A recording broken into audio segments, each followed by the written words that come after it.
Riz. And guys, you can only record if you're from a laptop. I doubt your phone will allow you. K, I found you. K, allow record. Nabil. Let me type you in. Nabil. Okay, allow. No, Nabil, you're not allowed to record. It's not allowed, so you're probably on from a phone. Nasreen, yes. You are the main person, right? It's been on my case for 2 days. I admire your persistence, Nasreen. Okay, allow record. Fab. Okay, guys, I believe that's enough people. We've got like 4 or 5 people recording. So 4 or 5 people recording, and then the people who are recording, please, my humble request, if you can then record it and send it out. So, oh wow, what a name, Carissa. I hope I'm saying it right. What a beautiful name. That I'll just do yourself, Grace, and then I'll leave it at that. And then you guys, there's enough people recording, so we can just send it out, send the recording out to other members. Okay, fab. Anyway, let's crack on. My name is Asra Hussain. Thank you very much for plugging in, guys. Yeah, everyone's like, I'm in a hoodie, not a blazer. It's because it's members only. That's why I'm just wearing a hoodie, guys. Allow me, please. I'm allowed to dress down sometimes as well. Look at Ardy. He's in a snapback and a t-shirt. He looks even worse than me, right? But okay, so I know you've all plugged in. I really hope that everybody here is a member. And secondly, I really hope that you have studied IML Academy up into all of the basics. You must have done all of the basics, and try your hardest for the next webinar to have done technical analysis as well. If you haven't, you're going to struggle. Honestly, my humble advice, friend to friend, there's no point you being on this call if you have not done the basics, because it will go straight over your head. This webinar here, please don't think that, I don't need to be a part of IML. I'll just jump on Asra's and Rayhan's and IK's free webinars and learn, because we're not teaching you the basics. We're not teaching you the stuff that IML Academy will teach you. We're doing other stuff on top of that, which is why you will need to use the Academy and you will need to use the TV. I'm just going to start by sharing a few bits and bobs that's really helped myself and really helped my team as well. And I've got people who have never traded before in their life who are now earning some serious money, including Rayhan, including IK. Well, Rayhan was trading beforehand, but somebody like IK never knew how to trade beforehand.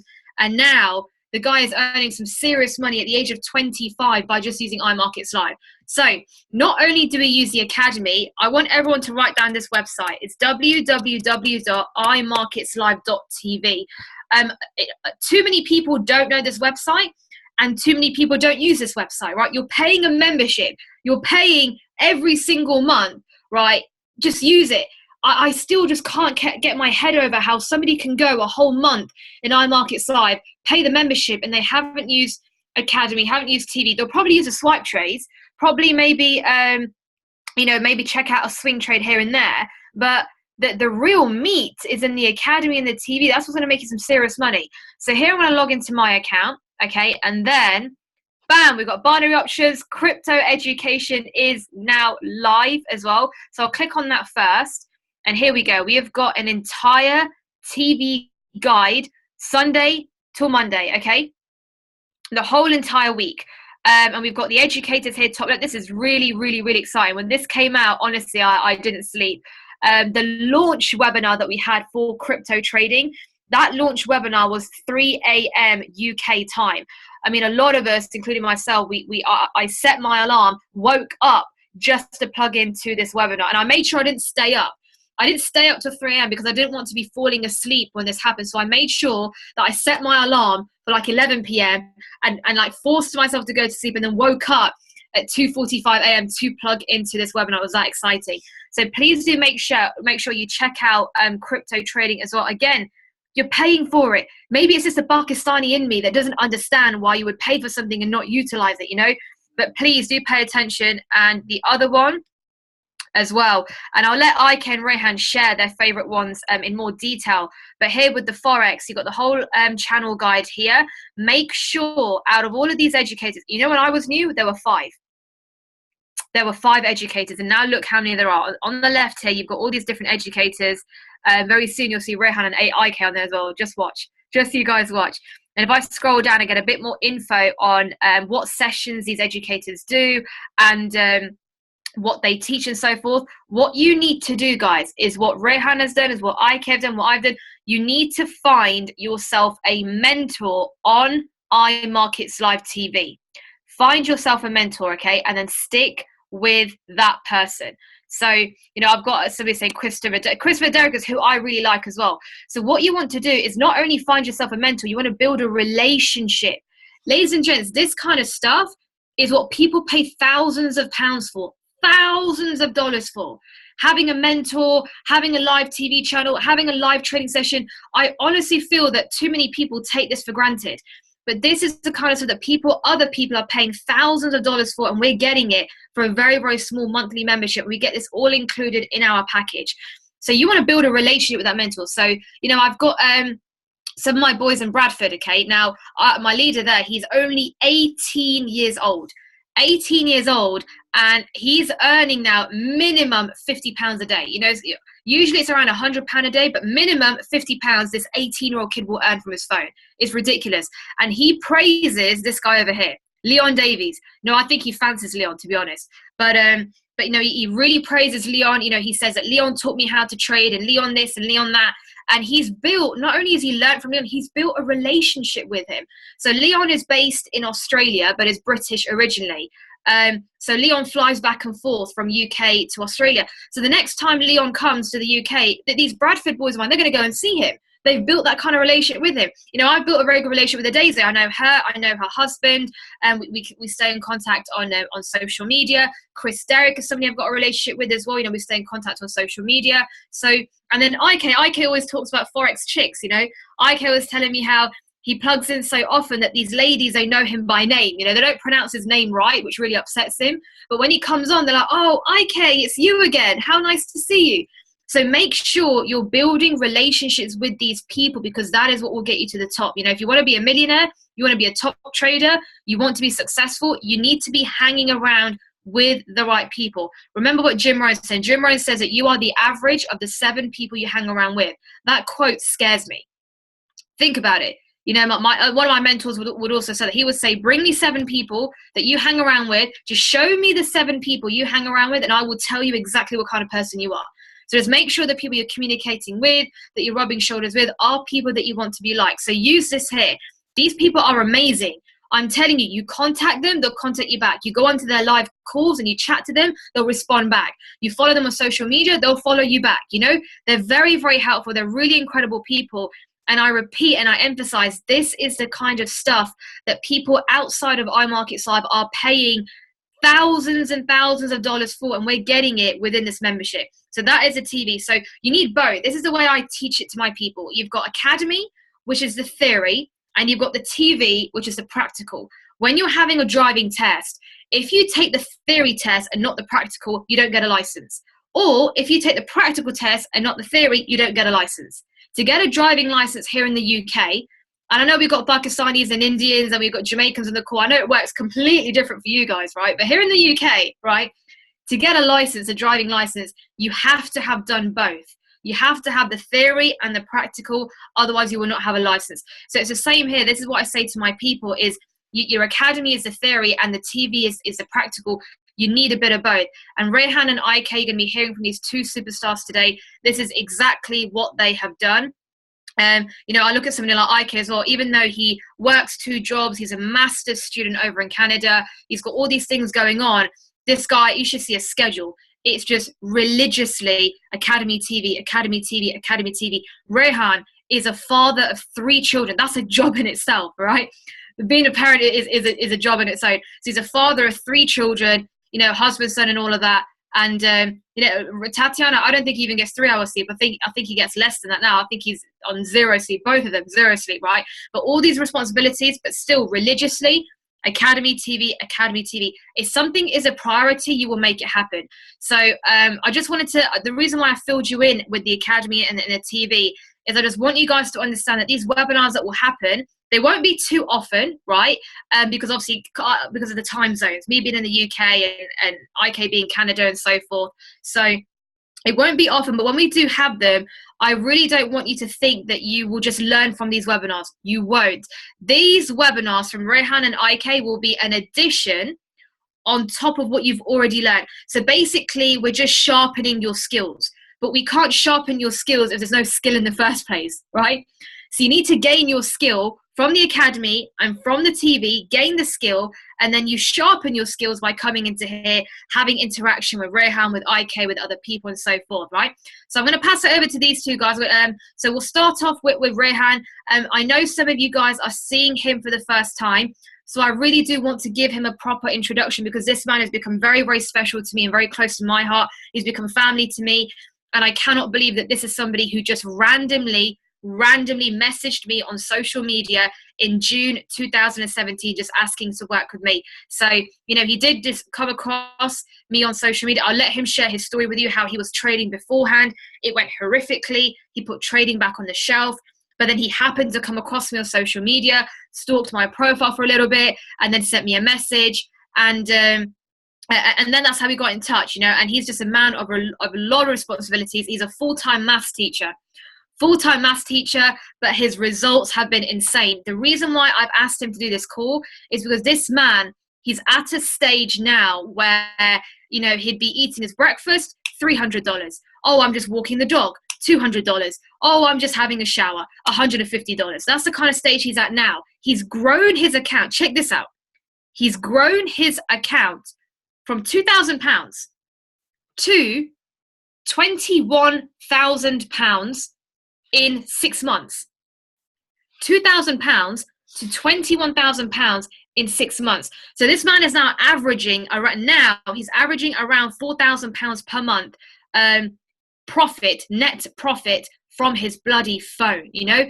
And this is why my flyers and all these other flyers you will see earn from your smartphone, because you literally are earning from your smartphone. Once you've learned how to trade, it's just using apps on your smartphone.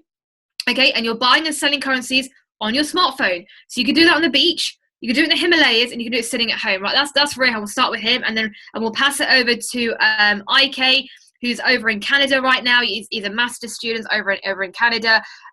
Crazy busy schedule. This guy's not sleeping either, but he's only been with IML for 5 months, and IK never knew how to trade before. And IK now just religiously, Academy TV. You should see his schedule. You know how people have this free time, and in the free time maybe they'll go walk the dog, seeing as we mentioned dogs earlier on. And I've got my cousin saying that we should all get a dog. I think we should.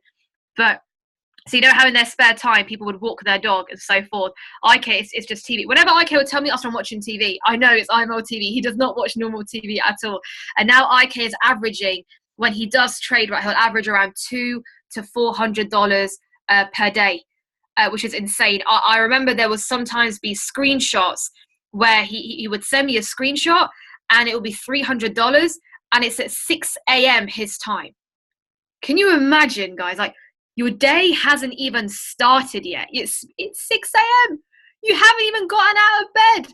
$300 in the account. Not bad at all. So, you know, there is inspirations to me, you know, and the great role models for me as well. It's a blessing. It's an honor to have them both in my team, to be working with both of them. I'm working with Rehan for 6 months. I've been working with IK for 5 months. So it's amazing to have these guys on board. So before they start, I want to thank those two, you know, Rehan and IK, for taking time out for doing this, because they're not getting paid for this.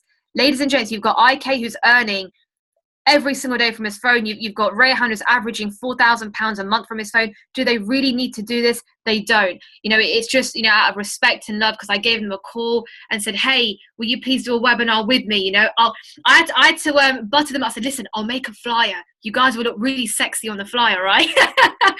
And I'm happy that Rehan and IK both like the flyer.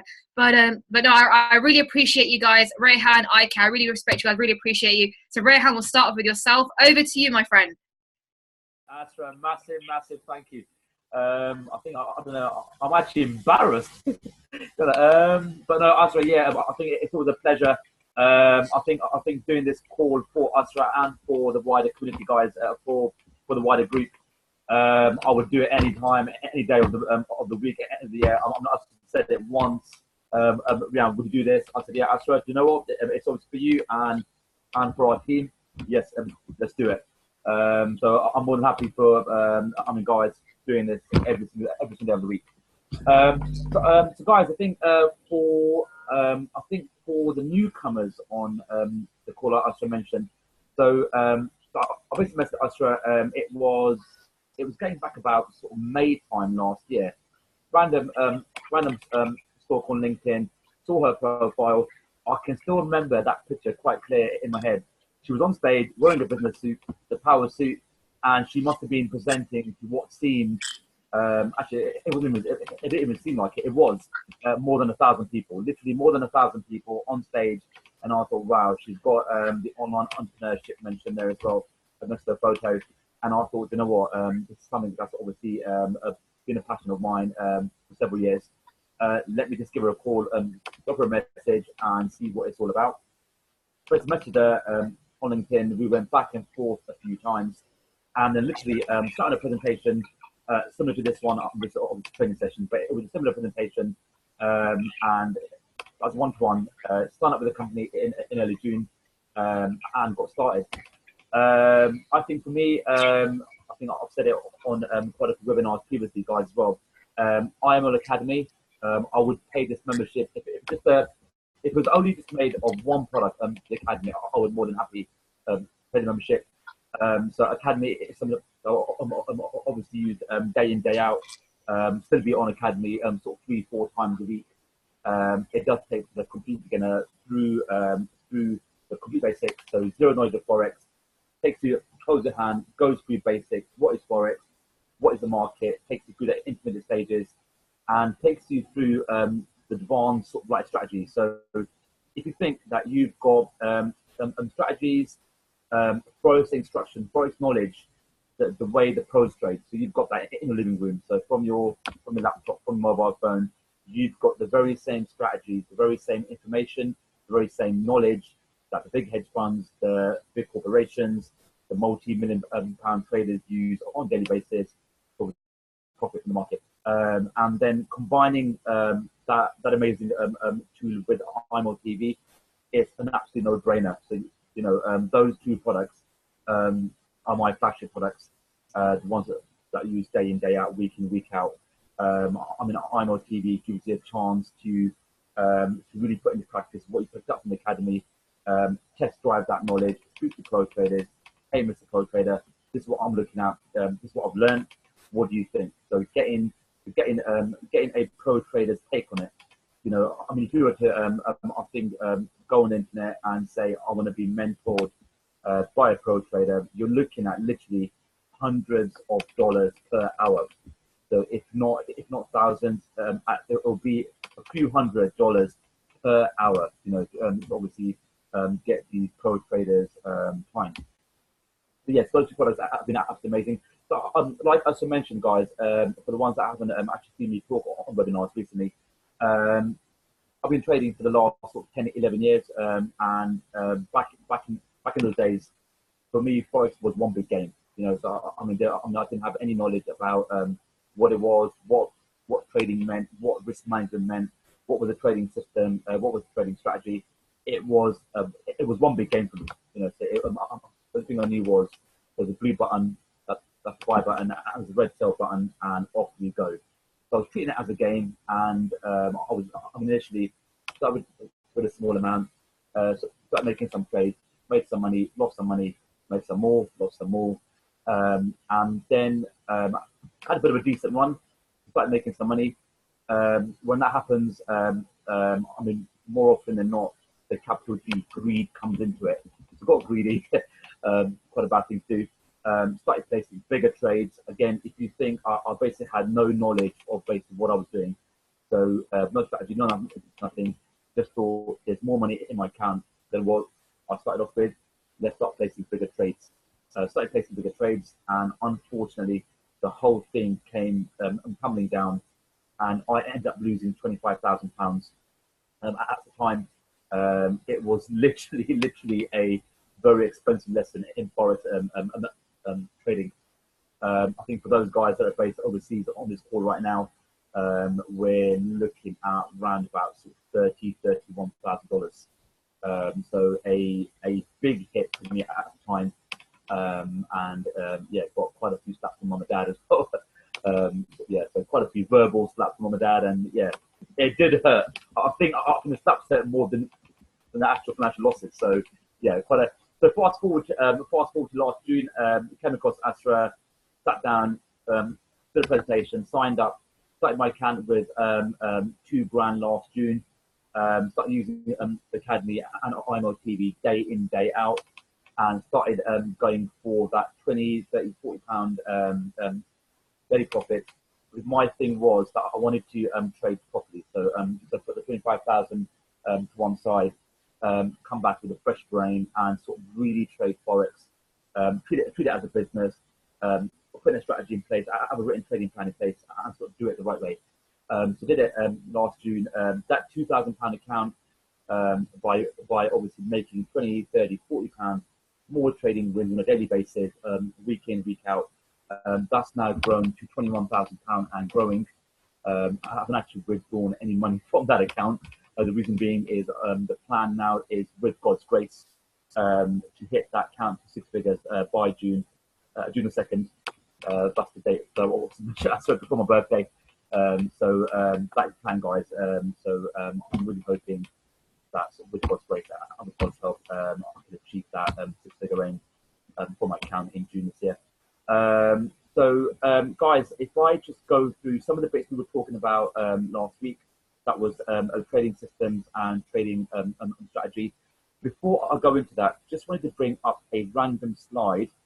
Let's do screen share first. Sorry. Rehan, is it allowing you to do screen share? Let me know. Yes, actually, yes. So I think I'm on. God. Yeah, no. I think I should make sure. If I put PowerPoint into slideshow, I can't actually access the side bit. Sorry, guys, can you see that? Know your orders. Yeah, I can see it. Yeah, okay, right. Sorry, yeah. Actually, is it quite like a decent size? That slide? Yeah, for me, it is. I'm on a laptop, so yeah, it looks good. Okay, as long as you're going to play the slideshow, right? So you're going to click play from. Yeah, I think actually I might do slideshow, and then because I think I can't access the little slide thumbnails in a slideshow, but I'll do slideshow. Do you mean to go left and right? Is that what you mean? Yes. I've got the slides, so I'm gonna skip a few slides and then go. Okay, what you do, Picasso, please stop. Okay, Rehan, what you need to do is when you move your cursor, annotations. Yeah, done it. Yeah, there you go. And if you just stop share and then share again to get rid of it. Share again. Stop share. Thank you very much for that, Picasso. Right. Okay. So share screen. There we are. Okay. Right. So you can obviously see that. So guys, I think I'm going to chat with the group. I'm a group and Telegram as well. There's been a few guys asking, and you can see when a swipe trade comes along, there's been a bit of confusion. I made the same mistake several times. I still make it sometimes.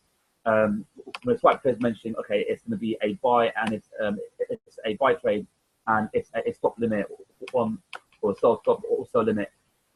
Quite a few guys have been missing out on the move or on the actual market move by having, unfortunately, the incorrect order placed into the broker's account. So just a quick one slider.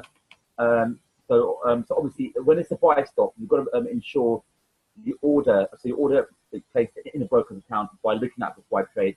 The order is placed above the current price, and then the price keeps going up. So buy stop, it's going to be an upwards move, the buy move, a long trade, and the order is placed above the current price, and the price hits that price, open your order, and the price keeps going up. The profit goes up. The converse of that one is buy limit. So the order is placed below the current price. So it hits that order, open. Say it's obviously placed below. The price drops by a few pips, opens your order, the price then goes up. That's a buy limit. If the so for a sell trade, a downwards movement or going short, for a sell stop trade, the order's got to be placed below the price, and the price keeps going down. So you've got your current order that's placed below the current market price. As soon as that downward move happens, that short trade happens. It opens your order, and the price keeps going down, and you profit. And obviously, the reverse of that is for a sell limit trade, the order is placed above the price, and the price then goes down. So for the price activates the order, then the currency drops and the price then keeps going down. So please be mindful. There's been quite a few questions in our groups. I've placed a swipe trade. I've done the order. The moves happen in my favor, but my order never got activated. One of the reasons is this, that did you place the right stop or limit order? So you guys, just keep an eye on that. So buy stop, buy limit for long trade, and sell stop and sell limit for a short trade. So if I just now carry on what we were doing, where we ended up on last week was trading systems, trading plan.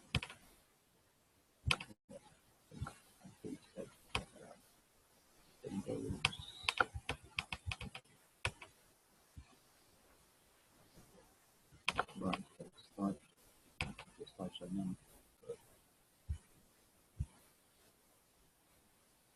So Asra, can you still see the slides? I've done it as a slideshow. Yeah, I can still see it, Rehan. Still see it. Okay, right, super. So guys, I'm talking about a trading plan last week. So one of the components of the trading plan is a trading system.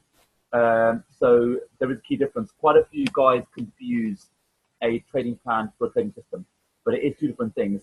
A trading system is actually a component. It's an element, a part of your trading system. So where the trading plan was looking at, are you a scalper, a day trader, a swing trader? You're going to be trading at what times in the day? You're going to be trading the pound dollar, for example. So what kind of spreads you're going to be trading? What time of the day you'll be trading at to fit around your job commitments, or both work commitments, or both college and university. So the trading plan was looking at all those aspects. A trading system will look at how you exit and enter trades. So a trading system, once again, it's not a trading plan, but a trading system is a component. It is a part of the trading plan. So, and it's one of several important parts. So if you are, so once you obviously identified what kind of trader you are, you can design your own trading system. So step one, once again, the first thing we need to decide is what kind of forex trader are we? Are we a swing trader? So once again, holding trades for sort of from a few hours to 3-4 days. That's myself. Are you a day trader? So you're placing multiple trades and looking for really small movements. If you're trading on the 1 minute chart or the 5 minute chart, 15 minute chart, you're going to be placing trades, 20, 30, 40, 50 trades per day. You're looking for just like small movements, so 10, 15 pips, and you're back out. You go back into the market again, looking for sort of 10, 15 pips, come back out. You're just placing a lot of volume of trades and looking for really small profits. So step one, trading system, what kind of trader are you? So I'll identify that one first. Then we've got so ideally what our aim here is, we want to get onto a trend as early as possible, and we'll obviously use indicators to help us with this. Just a quick one on this. I know a lot of traders and a lot of guys want to obviously have like 2-3 screens sometimes, or basically one screen and have a bunch of indicators on that. You've got things like RSI and focus strength. You've got the MACD. You've got obviously moving averages. So you've got a bunch of indicators, and more often than not, using multiple indicators to identify a trade just gets complex. It gets confusing. You get confused, and you sort of think, right here, I'm not actually entirely sure. You literally, I think we mentioned it last week as well. You literally need just one trading strategy. All it is having a very simple strategy, just the one required. Using it day in, day out, using it as a mechanical thing. So picking a strategy, making sure it's simple, you understand it, it's simple to apply to the market, having it written down in front of you where you trade, the laptop, desktop, and treating it as, I mean, taking that as a mechanical thing. You would follow your trading plan, follow your trading strategy, and not deviate from that. So whatever you've written down as your trading system, you would just obviously, as a mechanical thing, just follow the steps and trade that way. So all it takes is one strategy, keeping it simple to make money from the market. You don't need like 4 strategies and 10 indicators and stuff. Yeah, can seem fancy sometimes, but fancy indicators doesn't always mean profits. So in this strategy that I'm going through, it's going to be based on the moving average. Quite a simple indicator to use. It gives you a sum of all the averages. Sorry, a sum of the price movements for a certain period. So for the last few hours, or last 1 day, or last few days, takes the average of the price and gives you an insight potentially at what can happen going forward. So in this system, we're going to be using a fast moving average. So this could be a 10-day moving average or a 10-day one, and a slow moving average. So this could be a 10-day moving average combined with a 5-day one, or a 10-day one combined with a 20-day one. And all we're simply looking for is for the fast moving average to cross over or under the slow one. I don't know, this is an academy as well. You might have come across it. This forms the basis of something called the moving average crossover system. So a cross moving average is crossing over a slower one. A 20-day moving average that comes with the last 20 days, crossing over a 10-day one. And all you're looking for is where the two moving averages cross over or under slower one. So we've got one example here. You've got I don't even know what currency this is, but yeah, you've got the moving average for 15 days, that's the blue line, and you've got the moving average for the 20 days, that's 50 days, that's the red line. So fast one's 50 days, small one's 15 days, and where you notice, you've noticed here, up small, then cross over there, you can notice that the slower one has crossed over 51, the MA50 has crossed over, the short-term average crossing over above the long-term average signals of an uptrend. So the actual crossover in this case has crossed upwards. The candlesticks have gone through the both moving averages, and this would be the basis, on the basis of a nice long trade. So the shorter one crossing through longer moving average. That was a nice long trade, and as you can see there, that was a nice long trade, producing some decent pips there. So that's a crossover, and so the actual strategy, what you can actually put into action right now, guys, is a bullish crossover. So a long trade is the fast moving average crosses above the slow one. Once again, here we are again. You've got the double line, that's SMA, simple moving average. There are a couple of types of moving averages, but if you stick with the simple one, the SMA, you've got the EMA, the exponential moving average. Things get a bit more complicated, but I'm more than happy using the SMA, simple moving average, keeping it simple. You can see the crossover here, the black arrow, and that's again the basis of a nice long trade. You've got the bearish crossover, you've got the fast moving average. The slow one, I think I've put this the wrong way around. The slow moving average was the SMA 10, and the fast it was SMA 40. So it's crossing over downwards, and that forms the basis of a nice short trade. So very simple strategy. It can be implemented straight away. It doesn't require much experience.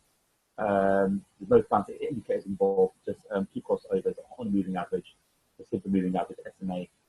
And you've got the basis of a nice long or short trade. You can here on step 3, if you need to, you can use other indicators to confirm the trend.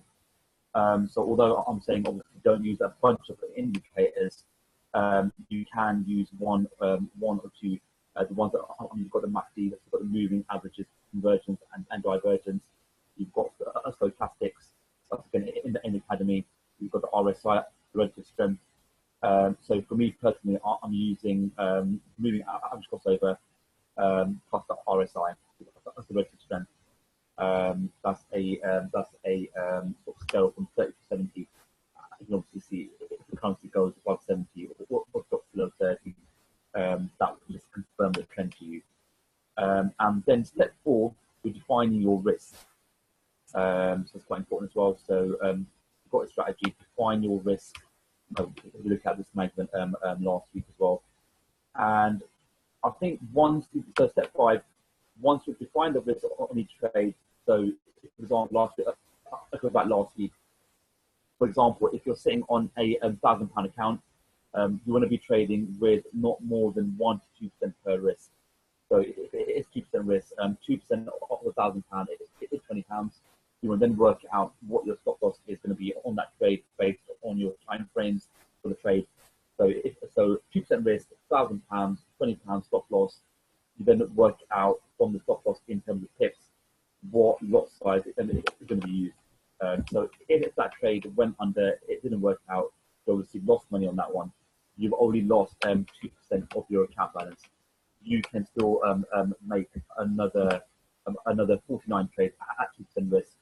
And that potentially, if you were to get another 49 trades incorrect, one after the other, that's goodbye to your £1,000 balance. But if you are using a good risk management in this case, and you've got a different strategy that's going to be working, trade in, trade out, what's the chances of you losing 50 trades consecutively in a row? In theory, it can happen, but in real life, it's quite slim. You know, I mean, it can happen, but you've got risk management. And like I mentioned last week, for the person that's got no strategy, no system, no trading sort of plan in place, but he or she appreciates good risk management, you can still be trading for another day. The goal is to not blow up your account, to ignore other risk management and not obviously ignore risk management. The goal is to be able to trade another day. So it's going to be trading tomorrow and it's going to be trading the day after. So a person that's got no strategy, no risk management in place will blow the account up easily. The flip side is, again, somebody that's got no trading plan, no trading strategy, no trading system, but they appreciate risk management, they could still be trading another day. So risk management is key, guys. So obviously, step 4, we've got risk management. Step 5, we can now obviously look at entering the trade. So once you've got the indicators matching up, you get obviously that's a good signal, and basically form the basis for a trade. And we can either set a profit target. We obviously got TP target profit, which you see on flat trades. We can use something called a trailing stop loss. So that's obviously, I won't go through it in detail, but a trailing stop loss would, as the word implies, will trail your position. So it's a long trade. The stop loss, instead of having a set a stop loss of say 20, 30, 40 pips, as the market moves in your favor, the trailing stop loss would obviously move right behind your current price. If there's been a small dip against you, the trailing profit would obviously lock in a certain profit. So the trailing stop loss is trailing your position second by second. So the benefit of that is that that's locking in a certain amount of pips guaranteed on your position. If the market was to take a nosedive against you, you'd have a certain amount of pips locked in. So with the trading stop loss, you can guarantee profit on a trade. I mean, you can't guarantee it doesn't make profit, but you can lock in a certain amount of pips, as opposed to having no trading stop loss. You have a stop loss that's sitting 200 pips away from your trade, and the market takes a 200 pip nosedive, you wipe out your entire profit. But if you've got a 20 pip trading stop loss, the market's currently in your favor by 200 pips. Market takes a small nosedive, you've got 180 pips. So 200 pips profit minus the 20 pips trading stop loss, you've got 180 pips locked in. So it goes against you, it closes you out, but you've got 180 pips profit in your account compared to losing the entire 200 from a normal stop loss. So guys, step 6 is basically write down all your rules and just follow it. So taking the emotions out of trading. The minute the emotions come into it, you start trading aggressively.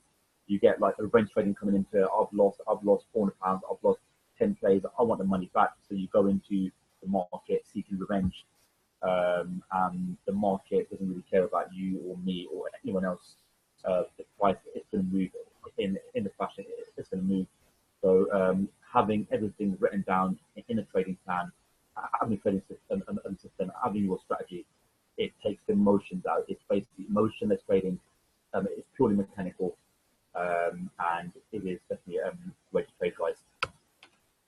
There was a few guys over the last couple of weeks asking about news trading, so I'm just going to end on news trading, guys. I've just actually made a few slides today on trading the news, such as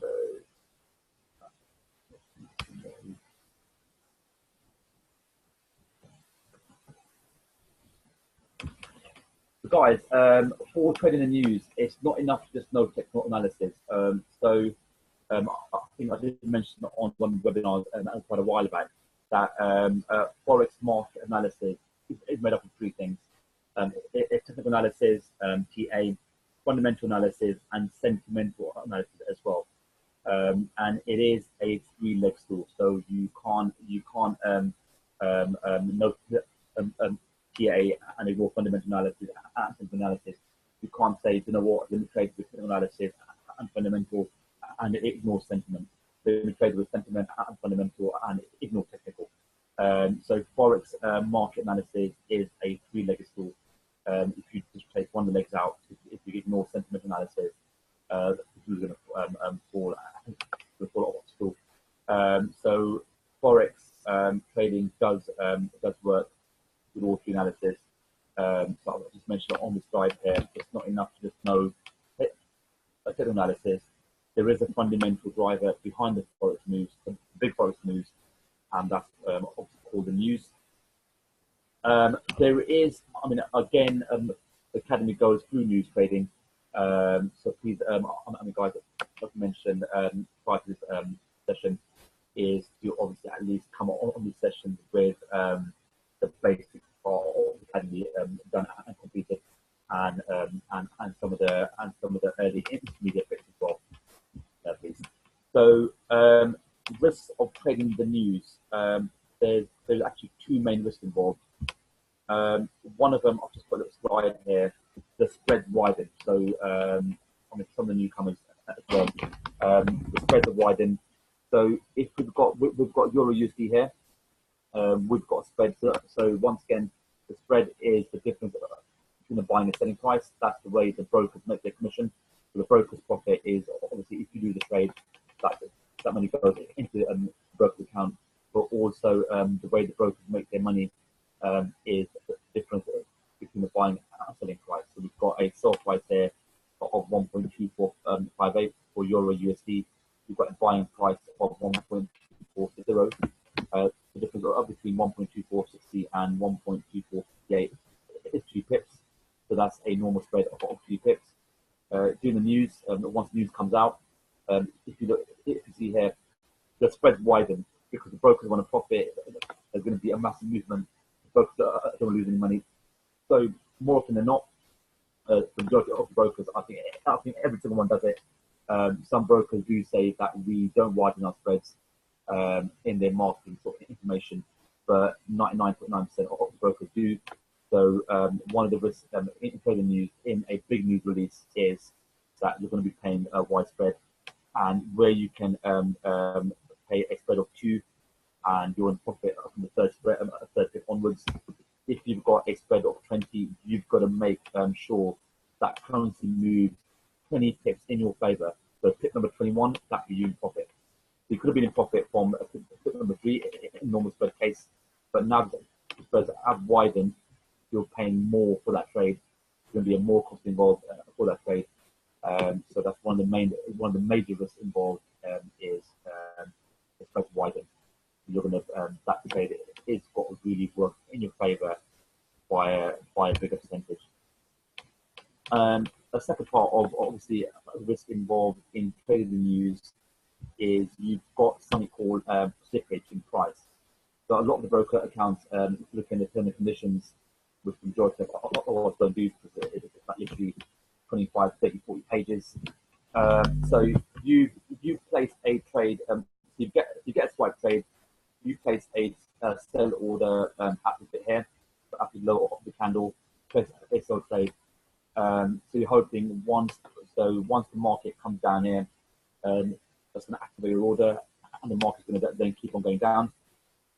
Broker does have it in some conditions, but if there is a big move just happen and the market's got high volatility, so a big movement happen in the market, the broker might not be able to open your trade down here, and because slippage, there's been a price slippage, price has slipped quite rapidly.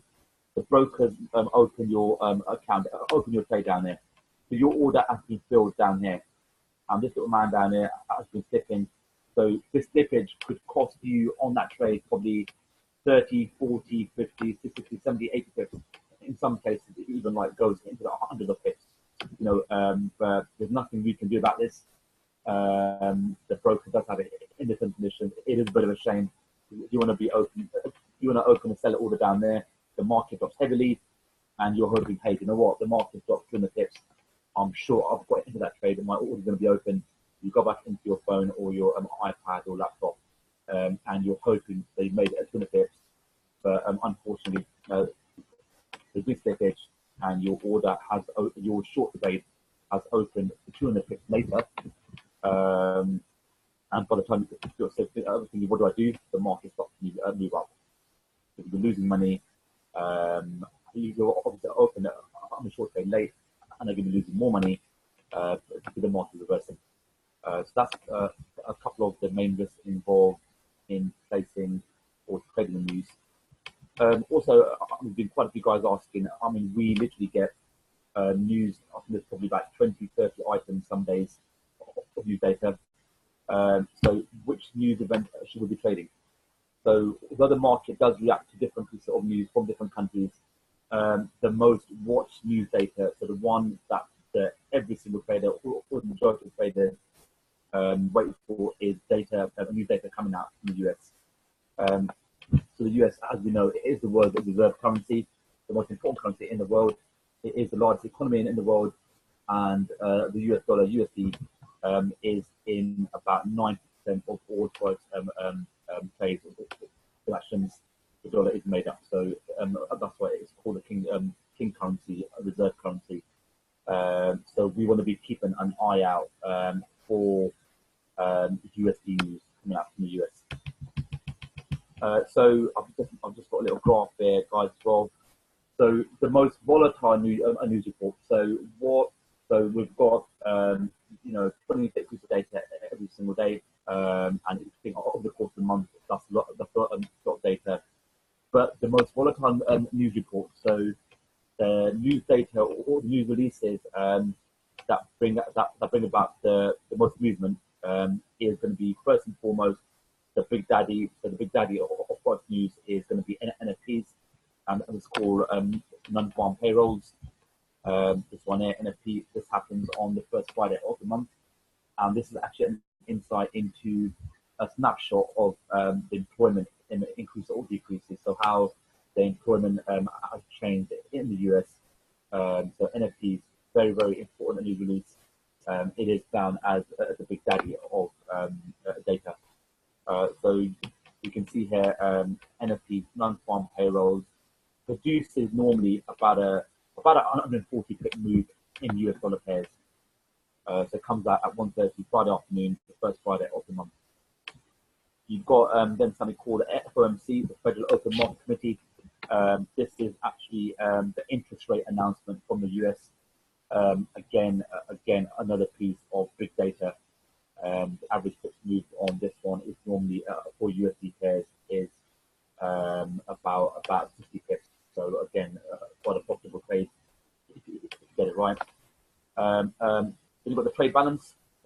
You've got, and this is actually a calculation based on the country's exports and imports. So basically a sort of like export minus imports. That gives something called the trade balance, or the balance of trade. And this one again is quite a profitable. If you're on the right side of the trade, it can produce 50, 70, 80 pips per trade. You've got the consumer price index (CPI), another important one, and then retail sales as well. So the economy is doing in terms of retail. So these five, amongst others, are down as big movers, big forex drivers, big market drivers, and the potential to make quite a few trips there is there. So we've literally got 2 ways to trade the news. You've got something called a directional trade, or basically a directional bias, and you've got something called a non-directional trade, or non-directional bias. With a directional trade or directional bias, what you're saying is you expect the market to move in a certain direction on the news release. You've got an idea. I'm thinking, right, you know what, the FOMC is going to be out this evening, and last month's one was negative. The month before that was negative. I reckon this time round is what it's going to be negative. So you've got a certain directional bias in your head, and you expect the market to move in a certain direction on that news release. You've got the other flip side is you've got a non-directional trade. So disregard the directional trade and plays on the fact that a big news is going to make a big move. So you know that there's going to be a big move. You're not actually entirely sure which direction it's going to be, whether it be up or down. But the only thing you know is I want to take part in that news release. There's going to be a big move one way or another, and you want to trade that. So you've got no inkling, no idea of will it be positive or negative. But you know what, it's going to be the NFP. I haven't got a clue which way it's going to go, but there's going to be a big move. It's going to be about 130, 40 pips in USD pairs. Let's trade it. So you want to obviously plan to enter that trade. A lot of post websites. My personal favorite is Daily FX. I think I'll mention it in the group. The screenshots I do normally place in the group. Hey guys, big data coming out in the next 20 minutes or half an hour or 1 hour. It is mostly so it's all taken from dailyfx.com. But quite a few guys use obviously Forex Punch, FX Empire, so they're all okay to use. DailyFX, www.dailyfx.com puts it in quite a nice little format. So you basically go into the Forex calendar, and you've got a forecast there, so a consensus. So literally several days or weeks before the news happens, Forex analysts, the big hedge funds, big banks, they will analyze and basically come up with a forecast on what numbers will the news data have. So we could be seeing, for example, a non-farm payroll. It's got it mentioned P or previous. It's going to be it will say previously last month it was for example 1.4%. It's going to mention F for forecast. So previous last month's one forecast figure. We think this month it's going to be 1.7%. And then above that, it will be A for actual. So you've got previous P forecast, what's been forecasted by analysts, by the market. And then once the data comes out, the A column, the actual data, what's actually come out, will be filled in as well. So previous P, forecast F, and actual A. There is quite a famous quotation or famous saying in the market, which is buy the rumor and sell the fact. So more often than not, you get rumors across the website, across the calendars, that say, oh, you know what, the debt's going to be negative, and there's going to be positive, it's going to be good economy, for example, and traders start buying that currency, taking long that currency there. But there's a nice saying, and it has worked, I would say, quite a few times. So you buy the rumor, it's going to be good news, it's going to be great news, the economy's going to go up, the country's doing good, it's going to be a drop in unemployment, and that's always good for the country. So start getting long on those currency pairs. But the minute the news comes out, it's normally a surprise for the market, for traders. So the buy the rumor, sell the fact. So go long before the news comes out. Once the news comes out, it's obviously a complete shock, a complete surprise, and traders start selling the news. So once the fact is known, the actual data has come out, you start selling. So buy the rumor, sell the fact does work.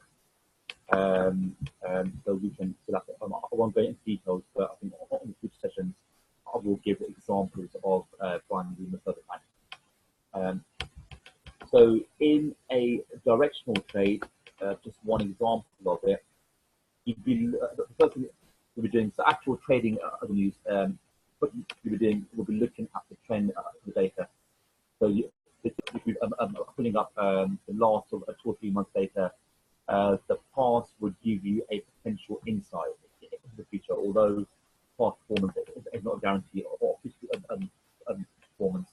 But the past data would give you a potential insight what's going to happen this time round. Take one example. So if we say US unemployment was at 5% a year ago, and this is a monthly release, but for the last 6 months, it's been at 8%. You obviously gone through your research, you're checking what it was a year ago, you're checking what the forecast is now as well, checking previous data, what the forecast is. But for the last, so 1 year ago, it was 5%. For the last 6 months, of the last 6 months releases, it's been coming at or close to 5%. Sorry, it's been 8%. So you know the unemployment is jumping. It's been static at 8%. It's been higher than what it was a year ago. So unemployment is increasing. That's going to be a USD negative. So if unemployment is jumping for a country, that's bad for the economy, bad for the job market, bad for the currency. So this is straight away it's down as a negative USD trade. And you can look at a major USD pair, which in this case I would go with USD/JPY. So looking at shorting USD/JPY. If you go short USD/JPY, you're saying that the currency once again on the left is going to weaken against the currency on the right. So what you can be looking at here is 20 minutes before the news release. You look at the range for dollar yen, USD/JPY. You look at the high and low on that range. So for that day, what's the highest price? What's the highest range?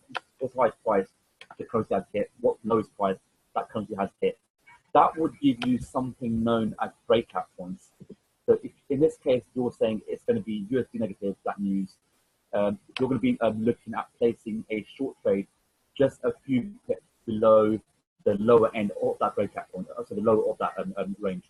If you're looking at, for example, a USD positive trade, you'd be getting long USD/JPY, and you'd be looking to trade a few pips above the high of that range. So it's a long trade, and a breakout has happened. So a breakout would be, it basically goes through the highest point of that range and breaks out upwards.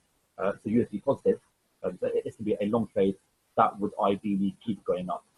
So I will look at breakout points in detail in the coming session, but just give it, guys, give you an idea, just a brief insight into trading the news. That's one example. I think, Asra, I'm done with my little bits there for today. You're done, are you? Yes, yeah. I can take any questions, Asra?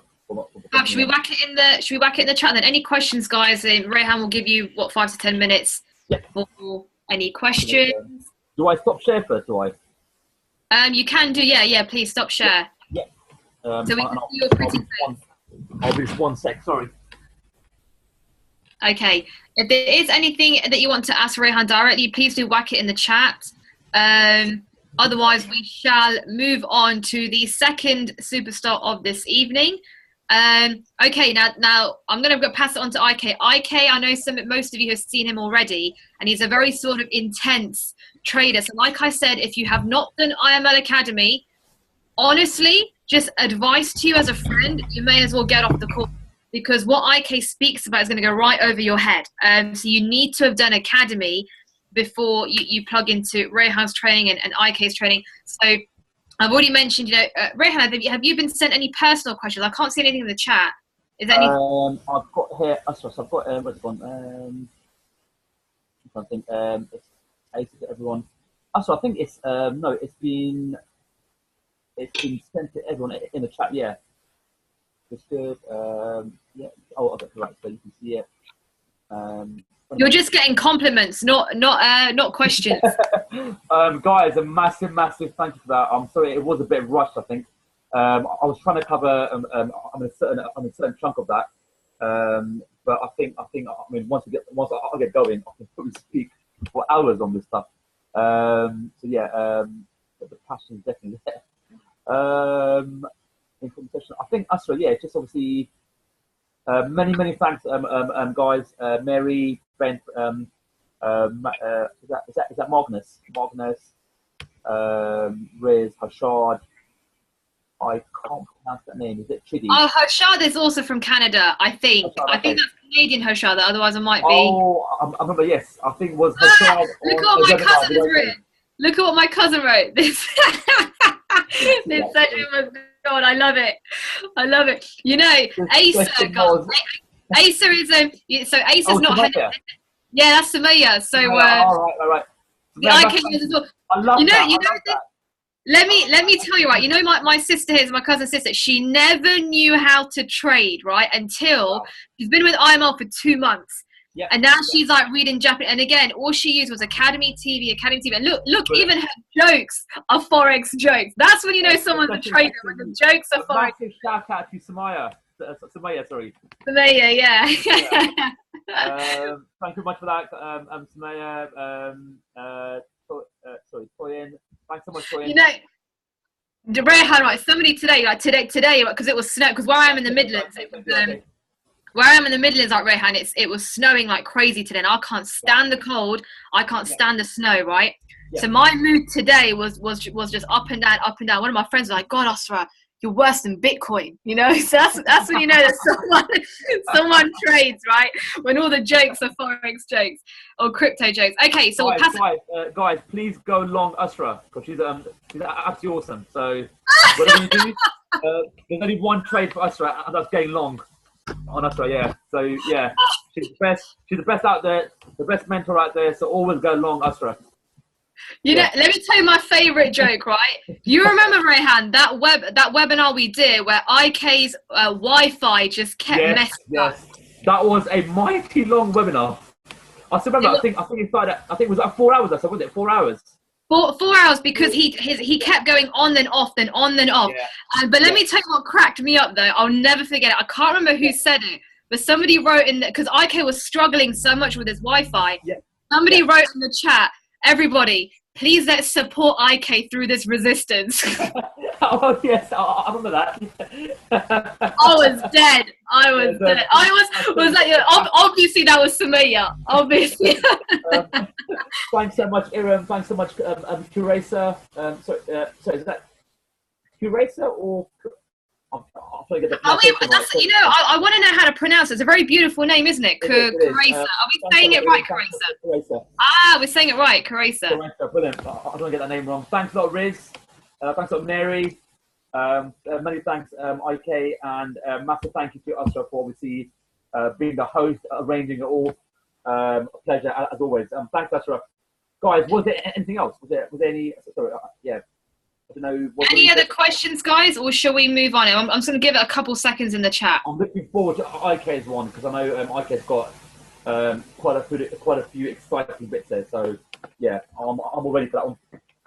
Definitely. Okay, fab. Rehan, thank you so much. I really appreciate you. Oh, thank you, Asra. Really respect your time. I'm just going to whack you back on mute then. Thank you, sir. Okay. So yeah, we'll pass it on to IK now. You know, somebody who's based in Canada. Again, he's another gentleman who doesn't need to do this, but these two individuals that are so wonderful. They just do this out of the goodness of their own heart to support the team. I'm going to repeat because I know we've got some new members on the call who weren't there in the beginning. Let me just fill you in a little bit with IK's background. So he never knew how to trade until 5 months ago. He's been with IML for 5 months. I've only had the pleasure of working with him for 5 months. That's all. And everything he's learned is Academy TV, and I'll let him emphasize on it, on who he uses on TV and what he did on Academy. But I know that it was Academy TV. This gentleman, he's in Canada because of his masters. He's there studying. He's working 2 jobs. Doing a master's is a job on its own, so he has a very, very hectic schedule. I sometimes worry that he's going to kill himself because he's not even sleeping, you know, because he has all these commitments. But still, you see a schedule. It is Academy TV, and everybody's spare time. Whenever IK says to me, Oscar, I'm watching TV, I know it's IML TV. There's no waffle or wishy-washiness in his schedule right now, and it's paid off. Sometimes he will send me screenshots, and it's $300 in his trading account, and it's at 6 a.m. can you imagine, like, it's 6 a.m., your day has not even started, but you've got $300 in your trading account, and your day hasn't even started, you're still in bed. So he's come a really, really long way with his trading. I'm so proud of him, and so happy that he's on this webinar today to share with us what it is that he's doing, how he's done it. IK, my friend, I'm really sad, IK, that you're back in Canada. I think the UK loves you more than Canada. So I think you should come back. Oh, I can get all of you to come here. There's more space. I'm trying to think of a forex joke for that, but my mind is a bit blank. Maybe Sumaya, maybe she can help us out with a joke for that. Oh, hey guys, how's everyone? I'm having an internal conflict right now because I have so much to show you guys, and Canada's wider spreads. Love it. Okay, just before you start, can I ask a favor? Can you just move your cursor and just see if you're able to share screen? Otherwise, I'll have to make you host. Yeah. Okay, fab, cool. Yeah. Okay. Real quick, I'll just tell you guys about my background very fast. Didn't know how to trade 5 months ago. My awesome uncle told me about the thing, and I was like, yeah, let's go. And I was actually in London, I think for maybe 10, 12 days. And in that time, I was with Adeze the whole time. I just was on my laptop. I was antisocial, and I was just watching. I think I went through basics 1 to 4 in maybe 2 nights, and was, I think, at intermediate 2 within a couple of days. And I was on the academy quite a lot. That was my thing. And then eventually I got onto IMO TV. So basically, a lot of what I know today is from the academy. And then I compounded that knowledge on the TV. There's something with watching something recorded and then watching something live. And being able to ask questions, why did you draw your trend line from here to there? Those really stupid, silly questions. On the TV, I was that guy, and I would ask all the questions and sort of things. And thankfully, I had John Mark, who's one of the most patient traders I've ever seen, or educators I've ever seen. So I'm always on John Mark's sessions. I think in terms of in terms of trading, that's my biggest, that's my number one guy. I'm always on this thing. He showed me a lot of things that I probably would have never seen without getting on those sessions. So get on the sessions, ask questions, and always be active on all of those things. And then read. You have to read stuff. You have to go through different kinds of things, right? So some of the stuff that Ryan was just showing to you guys is stuff that he has gone out and looked at different people's opinions and different websites and everything, and then gather that information and then come and share that with you. So don't think that you're just going to see everything just all in one place, or you just do only that thing. Academy TV. So those guys on the TV will share their own personal knowledge from you, and will let you know some kinds of things. So I have a variety of things I want to share with you guys today. I'm quite torn because I don't know what exactly or where to start from. So I'm going to ask you guys, charts or fundamentals? Pick one. Just send something in the chat right now, and then charts or fundamentals, and then we'll go with the most ones. Charts, okay. Overwhelming charts, okay.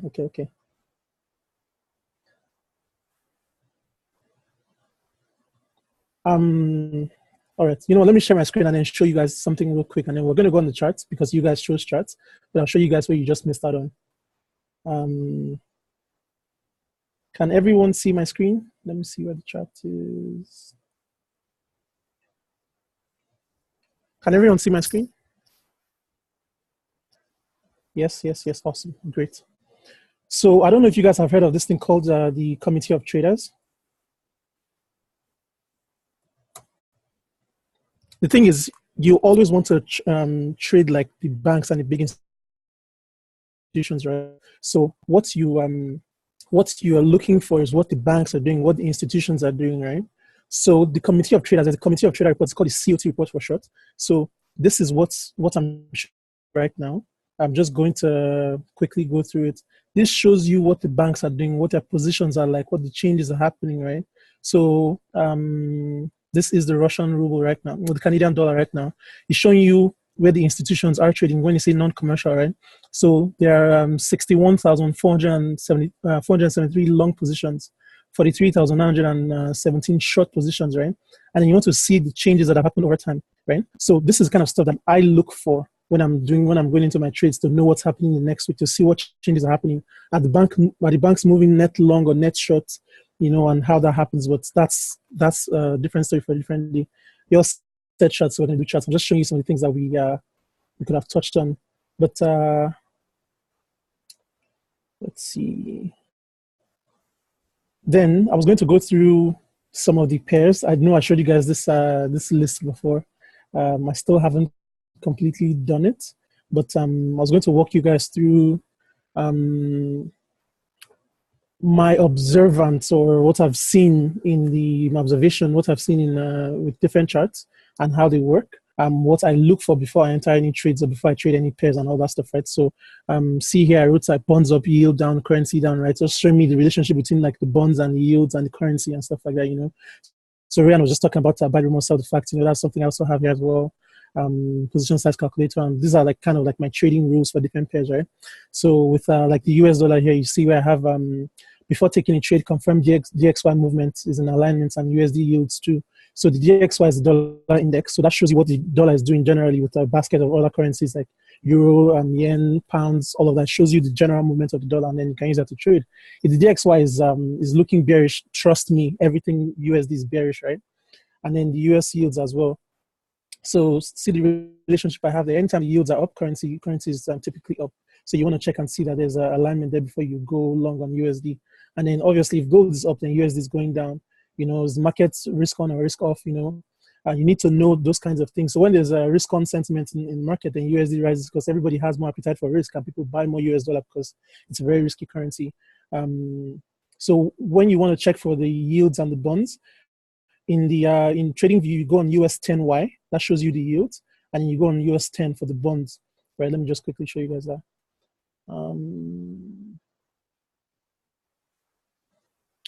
No thanks.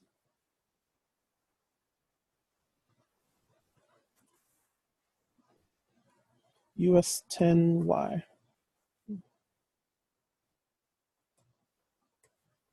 So it shows you the 10-year yield for the US government. You want to look and see what this is doing, right? Typically, when the yields are going up, USD has some strength. So I don't know if you guys remember. I think I had this conversation with Ryan on Friday. US dollar had like a big upside movement. This was the yields going up, and then that caused the US dollar to move up a little bit. So Euro USD short was a good trade, like a good long trade for just a bit there. But I'm kind of expecting a gap in the market because of the government shutdown. But yeah, so I have the report on like the major fundamentals and frequency, NFP, which Ariana touched about, FOMC, CPI, and stuff like that. So I haven't completely completed this analysis, but I'm still working on it. And I know that the USD is the Fed is the most hawkish central bank. So most of the times they're like always, the chances of them hiking rates are very, very high, right? And you have to be careful because most of their rate hikes are always priced in from time. I remember saying this story, and I think it was sometime in November or October. I said US dollar technically is the weakest currency, but it's being boosted by a lot of fundamental things, the hope of rate hikes and stuff like that, right? So that's what is driving the USD. But once that rate hike comes and goes, I'm sure Mary will remember this. Once that rate hike comes and goes, then the USD is going to crash, and that's what we had before Christmas. We had that big USD crash, so we could see that from time. So that's the thing with buying the rumor and selling the facts, right? Oh, we have another Picasso.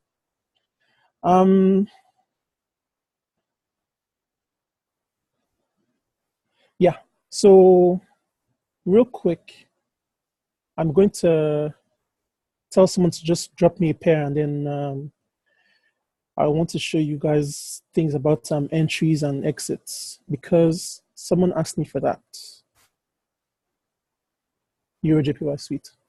Euro JPY is actually going to be a very volatile pair this coming week, so I'm glad to do that one. Let's see if I already have that open. Euro JPY, no? Okay. EJ.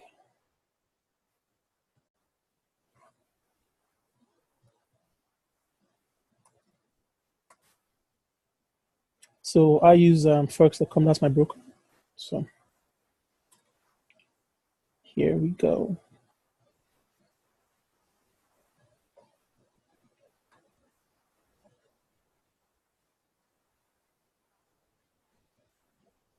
I'm going to leave time at the end for questions and answers. So you must have questions after this session. If you don't have questions, then you probably weren't listening. So pressure's on. Okay. So typically what I do is I would go on like a bigger time frame first to see what the big story is, right? To see what's happening with that particular currency or that particular pair, right? So just for fun, I may go on the monthly just to see what that looks like, right? And then what I try to identify with these things are, what kind of area it's in, and if it's an area of interest and where to go from there. So just looking at this, I can already tell that it's in an area where things may start to turn, right? I'll quickly point that out to you and show you why. See here, as technical traders, you always want to look at history. You always want to use history to your advantage because history tends to repeat itself, right? Look at this point here, right? Drop, came back here, see all the struggles in this area, right? Struggled so much in this area, went out, came back in, big, like this is what you call a demand and supply zone, right? So you see those big moves, that's when like the big boys have come in the market, like the banks, the big players have come in the market. When you see those big candles, that's when you know that movements are happening and the big boys are interested in that market, right? So that's how like supply and demand zones, right? So I know this is an interesting area right here because anytime price has come into this area, something tends to happen. See all these long wicks, all this struggling, all this rejection, right? So now I know that on the bigger time frame, EJ is in a position of interest, right? So now I want to know. Typically, what happens is prices tend to bounce from supply zones to demand zones and back, kind of thing. That's what they do. They bounce from supply zones to demand zones, right? A supply zone is an area where you see those big moves, right, to the downside. So that's where people start to sell, where the big boys come in and start to sell that market. So in this case, see here, there's you see all those big candles and everything, these big candles here, the big moves to the downside. That's how you know it's a supply zone, right? And then under here would be a demand zone, right? So does everybody get that? Supply and demand zones. I'm just going to draw this real quick. This area here would be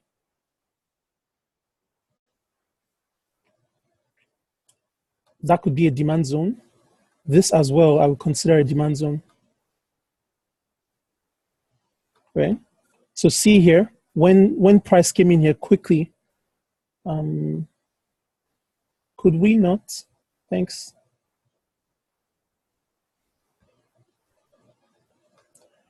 So anytime price comes into this area here, big up movements, right? And then you needed big moves to break through to this side, but then it came to a major demand zone here and then went right back up. So this here would be a supply zone as well. I should probably write this out. So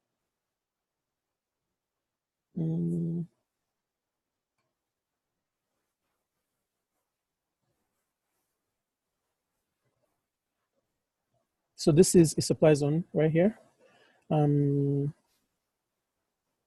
This could be a bit of both. Supply/demand zone.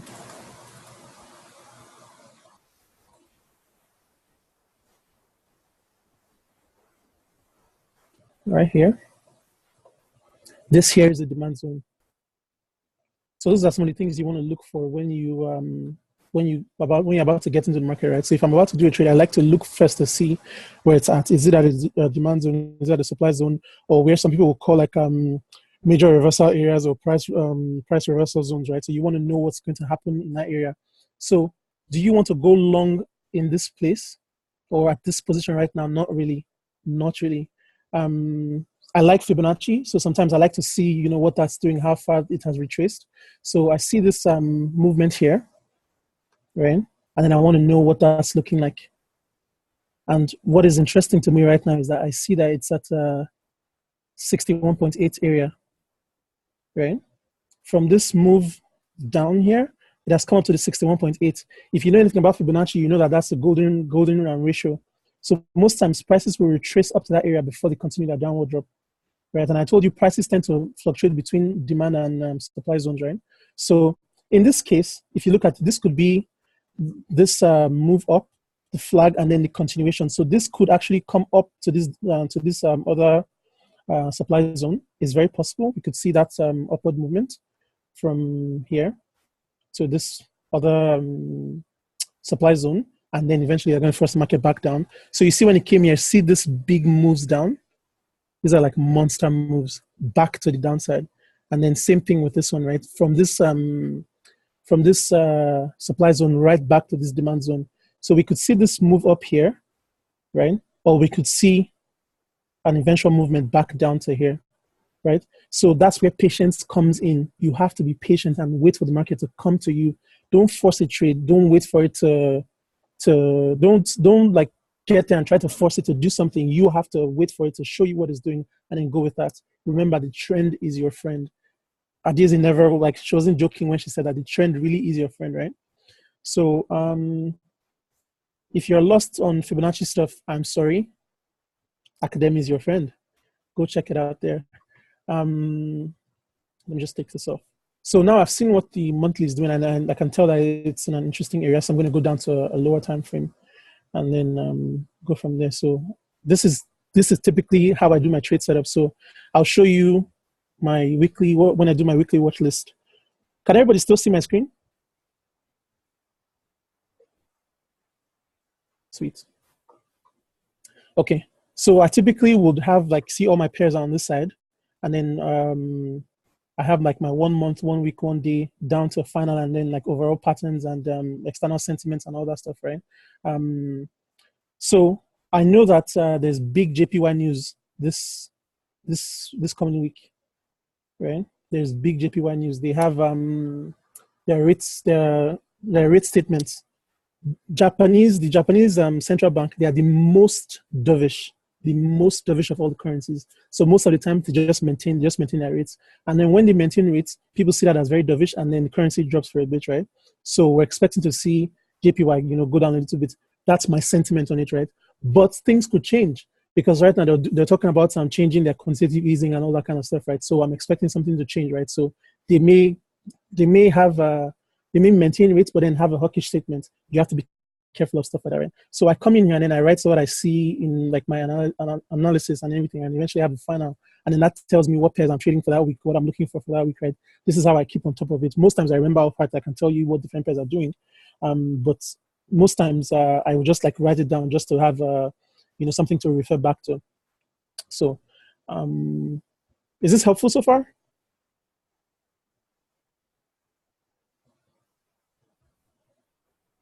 I can't see. Awesome. Okay, great. I can't hear anybody talking. It just sounds like I'm talking myself, so I'm feeling slightly lonely. So then I go on to like a smaller time frame, so like the 1 week, right? And then see what's been happening in that 1 week, and then use that to judge, right? So see, even looking at this area, something that I start to look for when I come down to weekly time frames or daily time frames are patterns, right? Patterns in like the chart. So I'm looking for double tops, double bottoms, head and shoulders, and looking at candlestick language. What are they saying to me? So another thing that I do like is Renko. People who know me know I'm a Renko guy. I use Renko to make the charts a lot easier to look at, Let me just take this off real quick. Okay. So I find regular candlesticks to be very noisy. So there's just like way too much going on, right? And I like clarity. I like space. I'm a minimalist when it comes to things like that. If you would notice, I have no indicators on my charts. I don't trade with indicators. I do use moving averages sometimes, but technically speaking, or most of the times, I don't use indicators. I know a lot of people have an over-reliance on RSI and stochastic and MACD and all that kind of stuff. I'm a price action kind of guy. Those stuffs, like, they are very, very good, but you have to know what you're looking for when you deal with them. I've seen a lot of people who have come on and say, oh, use your RSI when it's 70, then it's overbought, sell, then, when it's, 30 is oversold. I use RSI sometimes, but my limits for RSI are very, very different. I use 89 and 11, right? And when I'm using RSI, I'm looking for divergence, not even like overbought or oversold conditions, because RSI is relative strength index. what it's showing you is the movement, is the strength of the movement, not actually whatever. Because you could have a small bullish move, and on the RSI, it could be very big. It could be that some big institution or one of the big boys came in the thing, moved the market a little bit, and the strength was big in that moment, but then otherwise it continued. So it could shoot up to 70. You go and then you press sell, and then it keeps buying, right? So you have to be careful with stuff like that. You have to look at price action. Anyway, so even looking at the weekly, we can see that this is still an area that is interesting, right? So see all this movement in here, all this struggling in here as well. Then I know that this area is has the potential for a reversal. And if we zoom in, I already see that something is forming there. Do you see this candle here? That's a very important candle, followed by this one, very important candle. You want to be very, very, very, very careful when you see things like this. So these are the kind of things I look for when I'm doing my setups. So let's talk real quick about candlesticks. This here is what you could call a hammer or a pin. Those are reversal patterns or candlesticks, right? Followed by doji. This is a doji. When you see a doji, chances are that a reversal is about to happen, especially on a bigger time frame. You see a doji on the weekly, expect a reversal to happen. And I did trade this pair on Friday and made something about 100 pips on that one. So that was a good trade on Friday. You also want to look for consolidation and breakouts, right? So see this area of consolidation and then indeed breakouts. This could be a fake out as well. So you want to wait for the retest and then continuation before you trade this one. So in this case, see, it broke out of this zone here. Let me just draw that real quick so you can see what I'm talking about. So it consolidated, broke out of this zone, right? Retested and continued upwards. So that would have been good to go long on it, but you would have been in trouble if you had been impatient, right? Because this is the weekly, like this is the bigger time frame. So I'm going to go down to a lower time frame and then show you guys kind of what I see when I look at the charts. So let's go down to the daily. It does take time, but the market rewards the patience. So be patient. That's what I always say. You know, be patient with when you're analyzing pairs and all that stuff, right? So when I look at EJ, there's still no very clear direction. It still looks to be in this range, right? What that tells me is there's indecision in the market. Buyers and sellers are struggling. They don't really know where they want to go with this. And I can tell you why. There's ECB rate statement this week. There's JPY rate statement this week. Everybody's positioning and waiting for that to happen. So a good trader is not just a technical trader. A good trader has technical analysis on point, fundamental on point, and sentimental analysis, right? Sentimental analysis when you talk about buying the rumor and selling the facts. I always tell the story of how before the GBP rate hike, everybody knew there was going to be a rate hike. But what they didn't know was that the market was quickly pricing that rate hike in. So what we did was we bought GBP before the rate hike. And then I remember buying GBP CAD, GBP CHF, GBP JPY, and all these things and everything, rode that up. And the day before the rate hike happened, I got out of my long positions and I said it was going to go short. Everybody's like, well, it's a rate hike, so they're like, GBP is going to appreciate. I was like, well, good luck with that. I got out of my long positions and I went short. Sometimes that trading, you are trading against the trend. You shouldn't really do that except you're really sure what you're doing, but that's what I did. And when the rate hike happened, obviously it dropped because it was priced in and there was nowhere for it to go higher than where it was. And then it just went right back down. That's where you get those big corrections and those big retracements, right? So right now, I can tell you that the ECB rate statement is coming up. That's a big thing that moves the market. So I will show you that in my in this document that I made.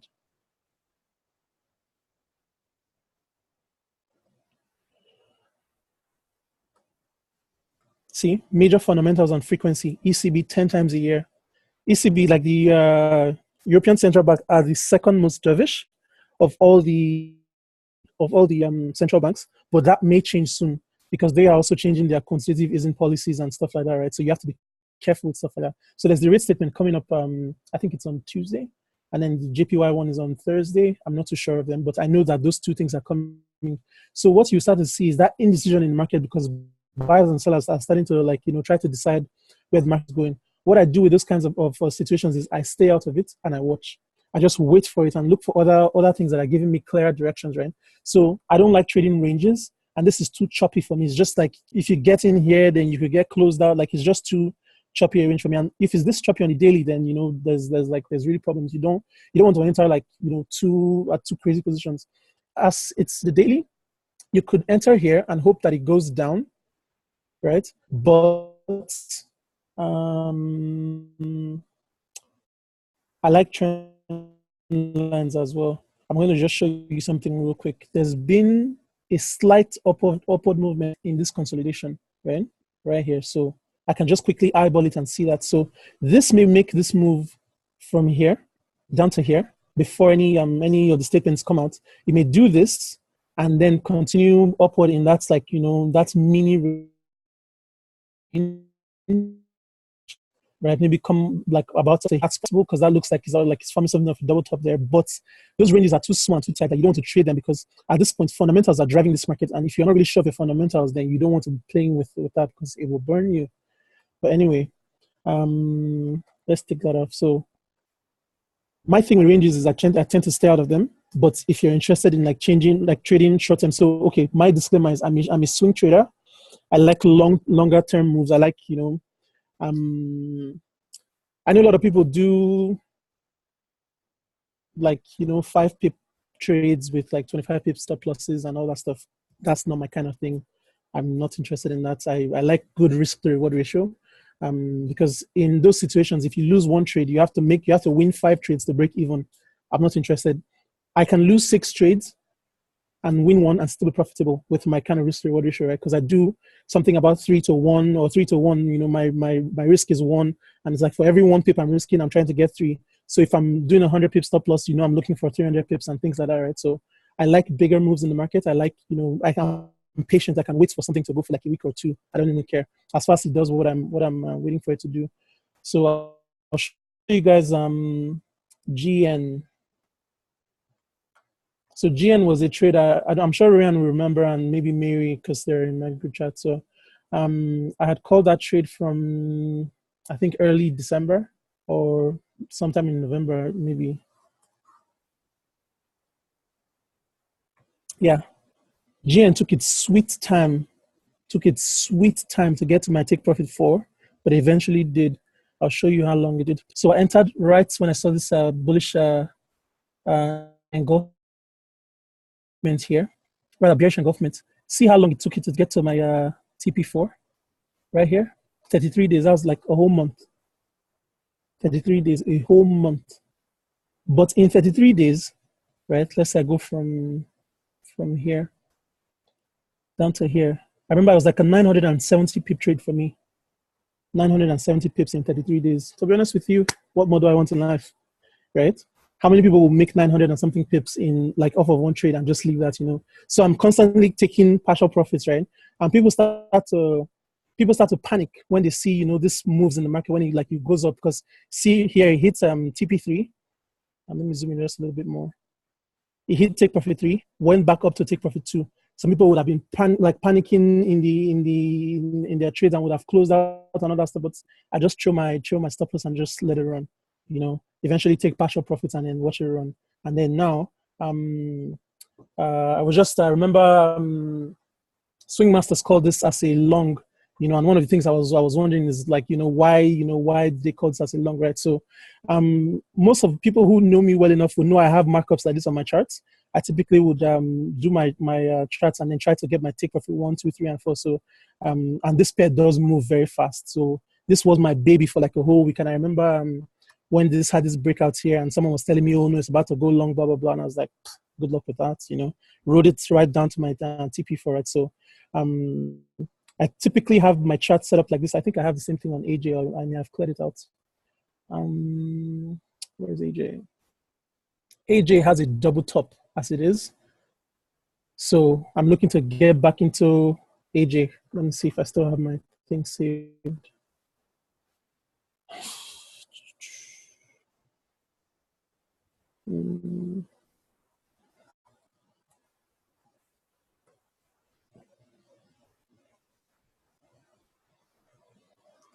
Okay, there's a lot going on this one.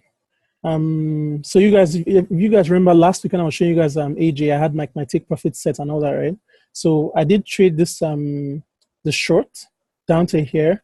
I think it hit my. I think this was what I said as my TP1, TP2, and TP3.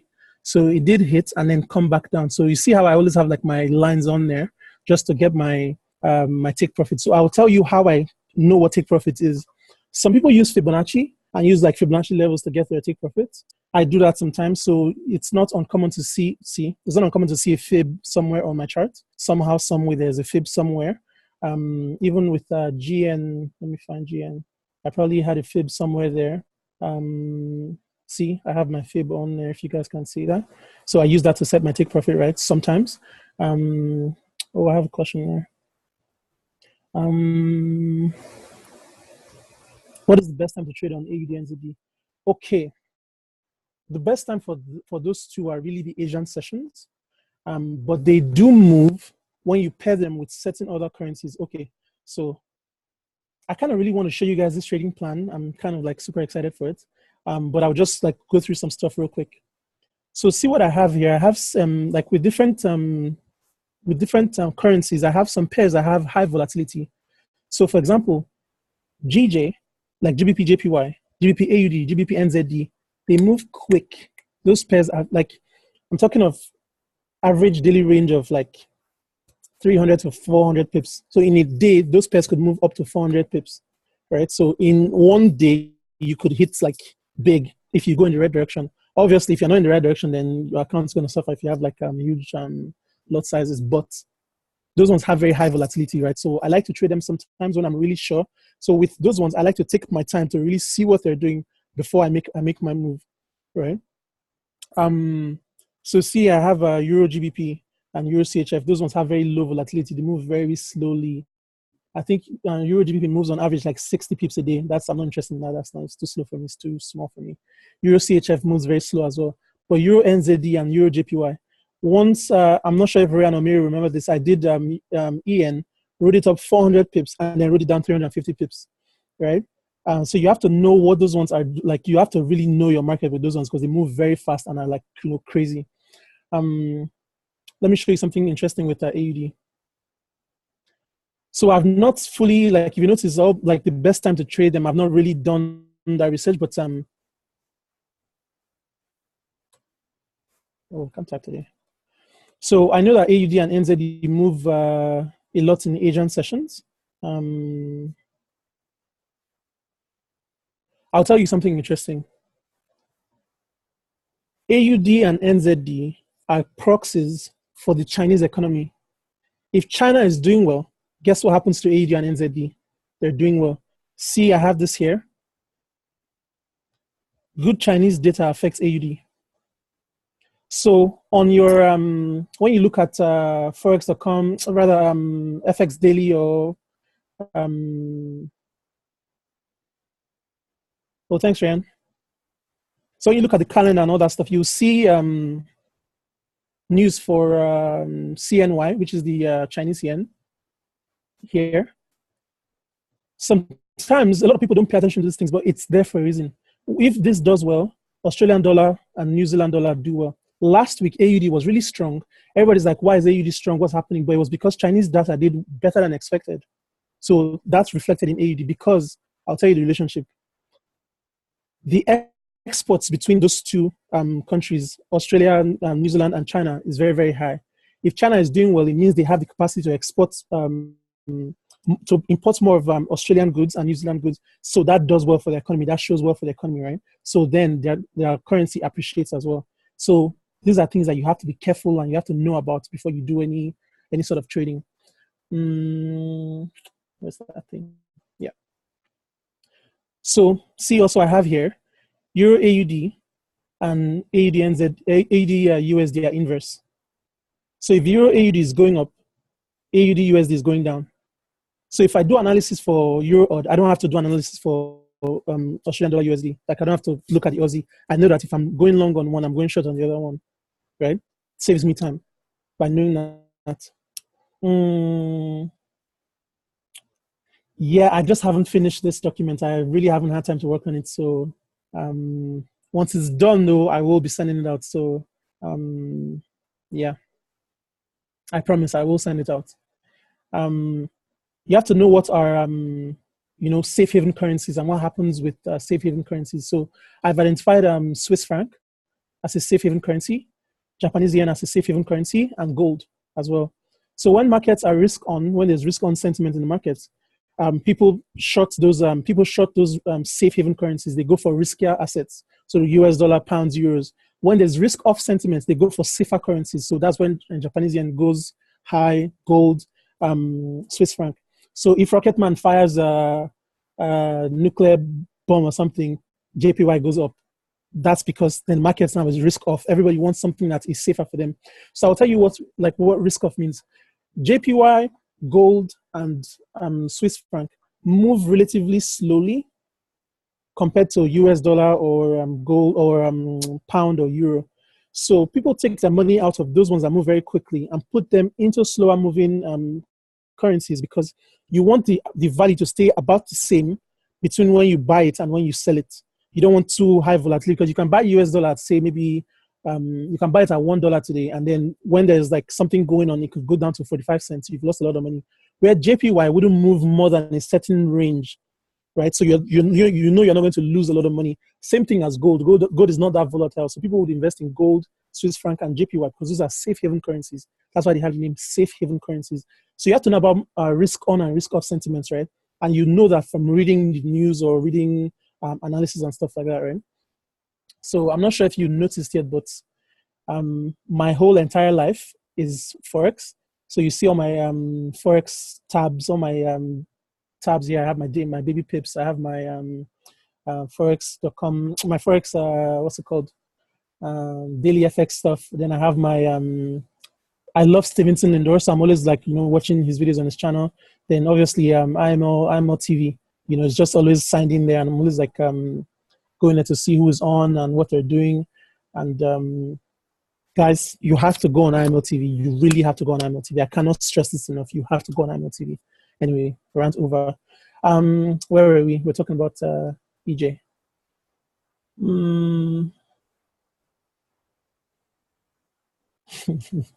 I actually came to the office so that I could have good internet. Right. So then I go on like a smaller time frame to see what the movements are like, right? So downward movement, upward movement, consolidation here, and then I'm going to wait. So my decision for EJ is there is no clear direction. I'm waiting for that one. So I think it was Shahrukh who had asked for EJ. My thoughts on EJ is just wait for that one, right? Other than Fibs, what else do you used to take profits? Okay, awesome. I was going to tell you guys this. So AJ, let me tell you guys how I decided what my take profit is. I look at regions where the market struggles and use that to do my take profits. So, well, let me use GN. GN is a clearer one. Where are you? Okay. Let me go down to a smaller time frame. So see here, my TP1 is right about where the market struggled in the past. So see this region right here. Once I saw that, I knew that this area would be an interesting area, right? So that's why I set my TP1. Let me show you. That's from where I entered. About 340 pips, right? That was my take profit one. Usually that would be like take profit 3 for like a swing trade with swing masters, right? So see here, I saw that the market even came here, touched, and then went back down. So I knew that area could be an area of interest where the market could come and then bounce back up. Also see here, the market came to this area, right, and then did another upward movement, formed a lower high. So that's how I got my TP1. TP2 was about the same, right? So market moved weird here, and then in this area as well. So I'm always using history to determine what to do for the future, right? So this is what I look at to tell me that, okay, market will come to this area and will struggle a little bit. And see, when it came down here, it did struggle, right? There was that struggle here. So that was my take profit 2. One position closed. Moving on to TP3. TP3, I come and I see that, okay, when market came into this region here, there was a struggle as well. you know, and then right here, see this, like this, let me zoom in a bit more so you can see that. So see this here, this is what's telling me that this area is an area of interest to some people, big banks or institutions or something, that is indecision here, right? So once this started to happen and then all this like, you know, moves around this area started to happen, then I was like, okay, that's an interesting area to put my take profit 3, right? And then TP4 was about the same. So this wicks, all I needed to see were just this wicks that came down to that area. Let me zoom in a bit more. So this wicks here, I was like, okay, that's interesting. That mini gap there, and then see this touch, respect, and break. So came up to this area, retraced, and then went, and then like, you know, needed big boy moves to get out of that area. Then I knew that that area was an area of interest, so I set my take profit 4 there, right? So that's kind of what I use. So I use the past to determine what happens in the future, and then see my take profit 3, right? When market came to that area, so eventually, okay, let me show you. Let me walk you through this trade. Came down to take profit 1, nice, smooth, easy, straight down. Struggled a little bit before I got to TP2, but then in that area, see all this indecision, see all this, just this craziness just going on here. You know, this weird moves just happening here. TP2 then eventually went back to TP3, and then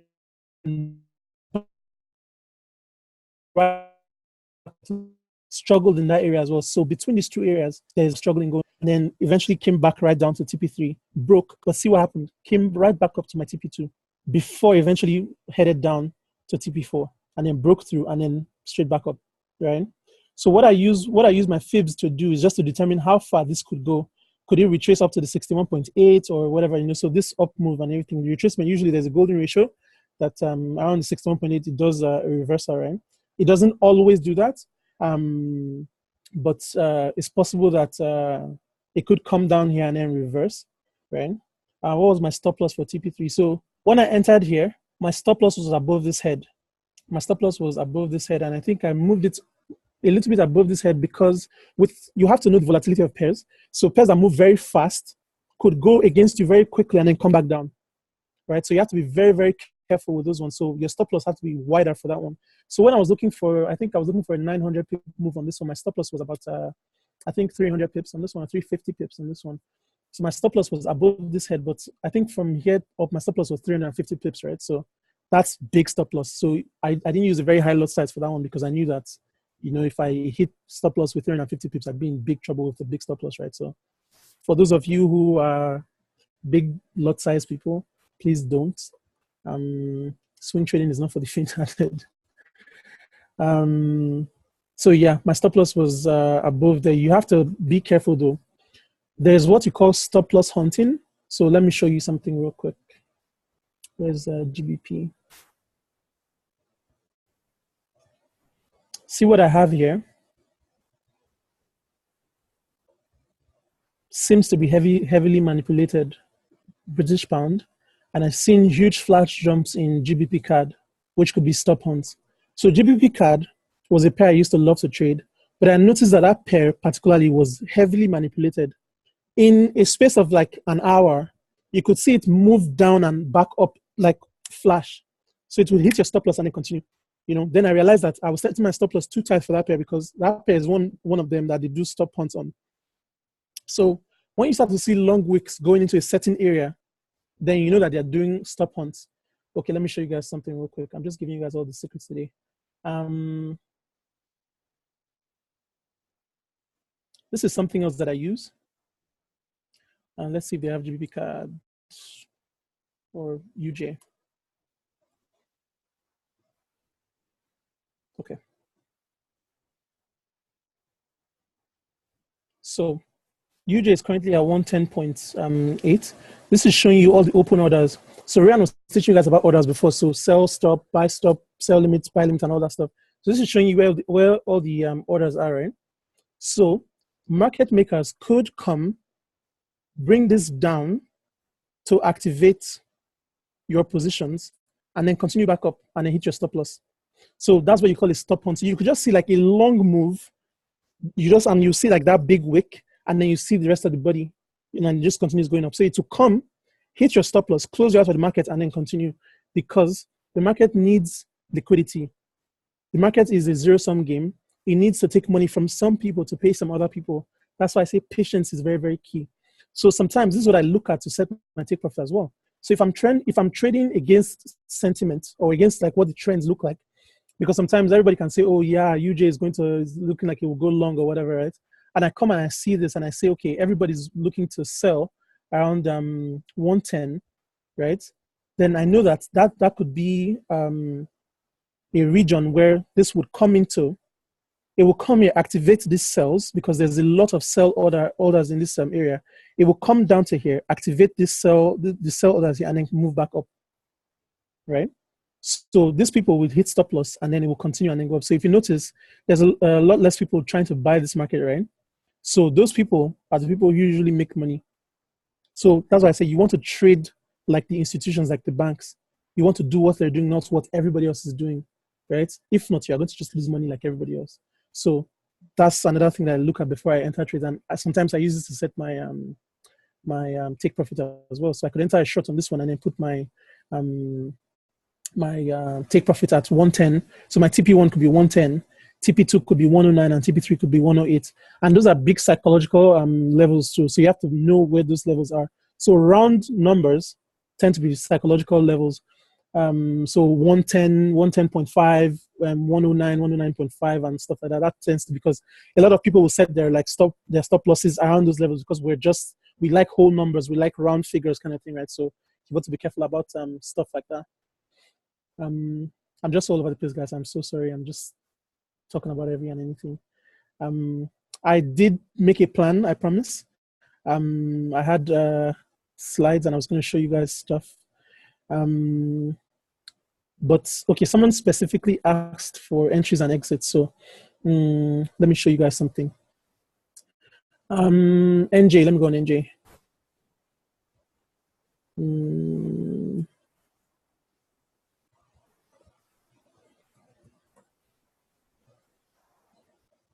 Yes. So the banks can be calling me. Okay, yeah, I already had this set up. So let's talk about trend channels. So real quick, if you want to write this down, I've talked about how to set take profits, right? Is everybody clear on how to set take profits? So the area of like looking at the past, using fibs, and using the order books. Is everybody clear on that one? So I've covered how to set take profits. Everybody okay with that one? I can't hear anybody, so you have to type in the chat, because I don't know if everybody's still following me. Yep. Yeah. Okay. Great. So I'm going to talk about trend channels, right? I'm going to talk about trend channels. So most times, market tends to move in channels, right? So see this channel that I've drawn out here? It's moving in this range within this channel. So this is what you call a descending channel. This is a descending channel. So see, anytime it comes to the top of this channel, what happens? It drops back down. Comes back up, drops back down. So I use this to show someone something at a point, but this is a good way to enter or to enter trades. This actually didn't do very well. It did go down, it did go short a bit, but not very long. But I'll show you something here. See here, when it came to the top of this this channel here, see the big moves back to the downside. The rejection was great. It was quite strong, right? This happens to be as well a supply zone, right? I'm going to take off this trend channel and I'm going to show you guys that. So do I have supply and demand zones on here? Yeah, okay. So I covered supply and demand zones a little bit before, but I'll touch on them a bit. So see this big rejection here. So I would have been waiting for this move here. And what I would have done is set either like a sell limit or sell stop or whatever, right? Sometimes I still like to wait for the market. This here, right here, is what you call a bearish engulfment or a bearish engulfing. Those are signals that the market's about to really go short, right? This is what you call a bearish engulfing. I'm just going to type that out.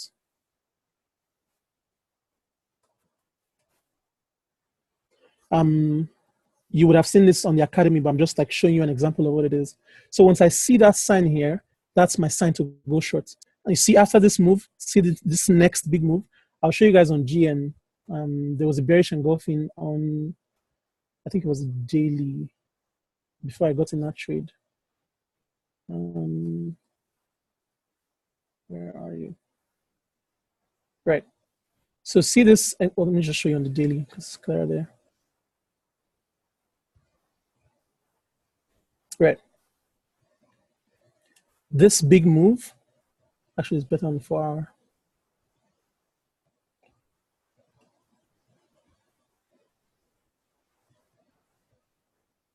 So I saw this big move here, this bearish engulfment. That was my sign to know that this was really about to change, right? So those are the kind of things that you want to look for before you enter trades. So once I saw that bearish engulfment there, then I'm like, okay, that's a sell opportunity. So this would be a good place to short this market, right? So some people, what they do is you trade within the channel.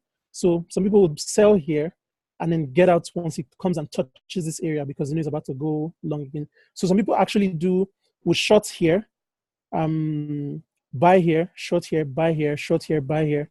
Or some people, what they do is at every given point in time, then they increase their positions. When it comes in here, they will increase their lot sizes or they like open another position kind of thing, and then keep following that market like that. That's one way to do it, right?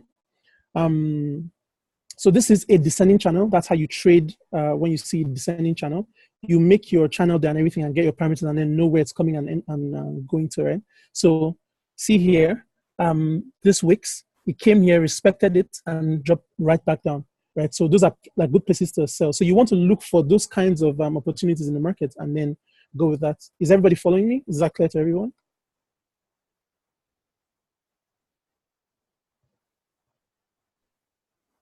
Yes, yes, yes. Great. Then another thing I like to do is something called, and also this is an example of trend lines. It's just two parallel trend lines. That's just what it is, showing me the upper and lower boundaries. That's just basically what the trend channel is, right? So I always use trend lines to try and see for breaks and all that stuff. So I will keep referring back to GN because that was my baby for a long time and GN paid. So I'll show you guys my long-term trend line that was there. So see this long-term trend line. Once it broke out of that trend line, then I was sure that this was actually going to be a short market, right? So this was a long-term trend. So he kept going up, up, up, and then eventually broke through. This is a double top, right? This is a double top. That was another thing that was another confirmation. So guys, I like to have multiple confirmation before I enter any trades, right? So I saw the bearish engulfing, but then also this is a double top, right? And then once it created what we call like market structure or price structure, that lets you know. Once it formed a lower high, see this lower high here. Let me show you that with the trend line. From here to here, right? This lower high, then I knew that something was about to change, right? Okay. So those are multiple confirmations to let me know that this is about to go in my direction. And it's patience. Sometimes I may wait for the first move to happen, wait for that first bearish engulfing to happen. And then some people say, oh, but that's 20 pips I could have gotten, but that's 20 pips you could have lost. Because what if it continued to go up before it came back down? Because there's a possibility that this could have as well come up to the same high before dropping. So if you had set your stop loss at about this high and then, sold here, it would have come, closed you out, and then continue dropping. So you have to be patient. I can't say that enough. You have to be patient, right? So that's a trend. That's trend channels. What else did I have? Okay, trend lines. On trend lines, you want to see the touches. So there are 3 different types of touches when it comes to. Is there a note on this thing? No. Okay, there are 3 different types of touches. Let me go on a different one.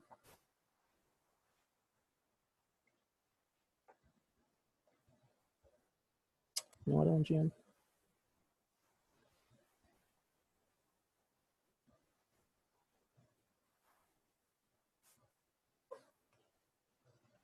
Just trying to show you guys something real quick. And I learned this from John Mark. So let me show you this. So let's assume that's a straight line. I can't draw a straight line to save my life. Well, that's better. Right? So there are three different types of touches. You have this. You have this. It actually touches the thing. And you have this. Right? So this one you call a gap. Right? It gapped your trend line, right? Or your whatever line that you have, your horizontal line or vertical line or whatever, right? This, it gapped it. So it didn't really touch it, but then it went up. This one you call the touch.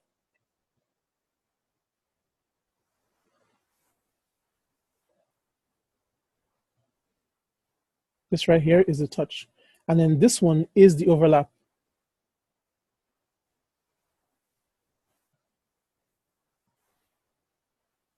Okay, guys? Gap, touch, overlap. That's why at days it tells you, don't just draw a trend line, draw zones, right? Draw zones. So you can see in what particular area something is going to happen, because sometimes it may come down to your trend line, come out, and then continue to go up. That's the fake out. So some people will come and trade this. Once it breaks out, just immediately go short because they think, oh, it's about to go short. But then it comes to this, like to this zone area, and then goes back up and then closes you out in the stop loss. And then you're like, oh my God, I lost money. Forex doesn't work, right? So you have to be careful with those three. Does everybody get that? Just quickly, let me know if you got it.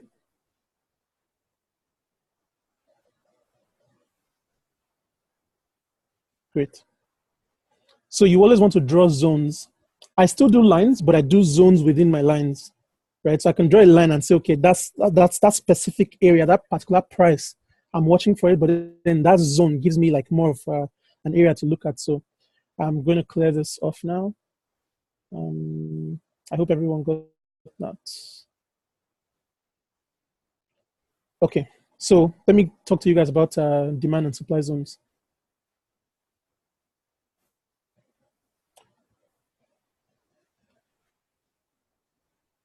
I like trend lines a lot. I'm always drawing trend lines, right? Some people draw trend lines very differently. Some people will connect the two lows on this one and use that for their trend line. But because I know about gaps and touches and overlaps and everything, I may draw my trend line a bit differently. So let me show you this. Oh, that's interesting on Kiwi. So see here, this would have been a good time to enter the market. I'm going to show you how to trade with trend lines. So in this market, right, so you're looking for this. This is a short right here. So move, flag, move, and then you're waiting to see if there's going to be like another like flag and then continuation. But when this comes to this trend line, right? Okay, so in this instance, so yeah, Mary is asking for, this would be a touch right here. This would be an overlap. This would be a gap. So let me put that in there.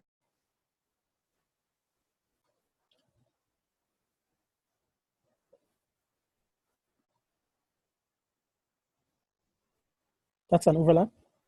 This too. Right? Because you want to draw your trend line in such a way where it has a lot of touches on the trend line, because that's what validates your trend line. You want to see multiple touches. I've just seen something interesting on this one. I'm going to talk to you guys about it. I'm like so giddy. But let me just show you guys let me show you guys the gap and overlap.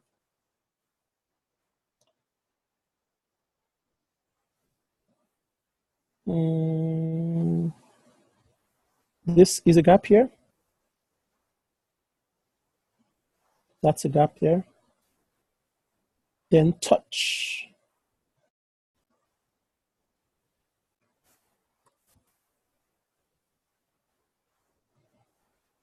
That may not be very clear, but this just touches the trend line.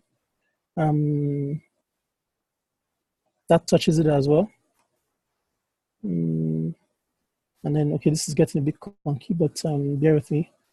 That here is a touch as well. Is that clear? Does that make sense? This here is a touch. Okay, guys?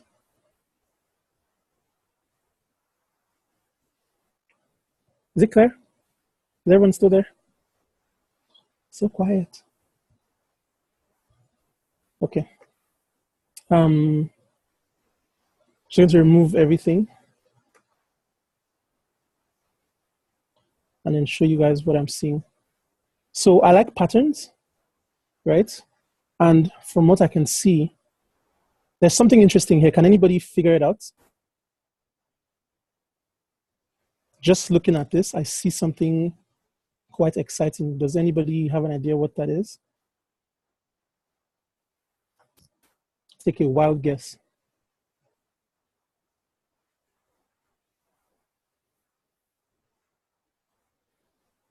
Exactly. That's what I was looking for. Sweet. Perfect.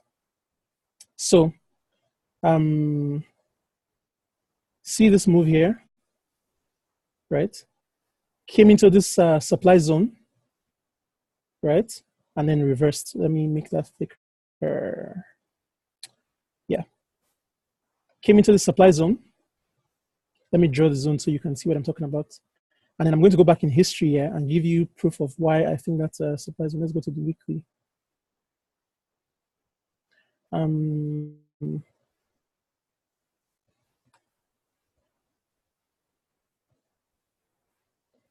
See here, market came into this zone, majorly reversed, needed big boy moves to get out and then passed again, then came back to test that zone multiple times before coming back.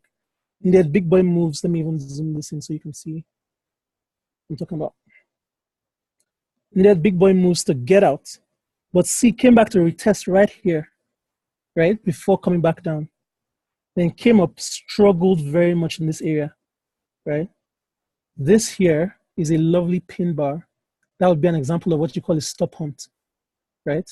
So it came down to, check all the stop losses and all that because everybody would have been expecting this market to go short somewhere around here. So you see how this slightly came out of that zone? It would have come down to touch your stop loss before eventually making that upward move. So you have to be careful with those ones, right? And then it moved up, came back to this area, see, test, gap, came back in this area, struggled, and that's where price is at this point in time. That tells me something, right? So let me go back to the daily and then show you what I'm seeing. So you want to get to the point where quickly you can look at the charts and see something like that very, very quickly, right? So in this area now, so see this move up to this supply zone and then right back down to our trend line that we have here. So if you had drawn a trend line when you had like the first couple of touches here and just extended it out, then you would have seen this come to those trend lines. So you could have actually gone short from here down to the trend line. You'd have set your take profit at the trend line, right? So that's another way to set take profits. So you set your take profits at the trend line or just before the trend line in case it doesn't actually make that move. So then this eventual move down here, right? And then a break or what you call a fake out to the upside past that zone, right? And then this move down, right?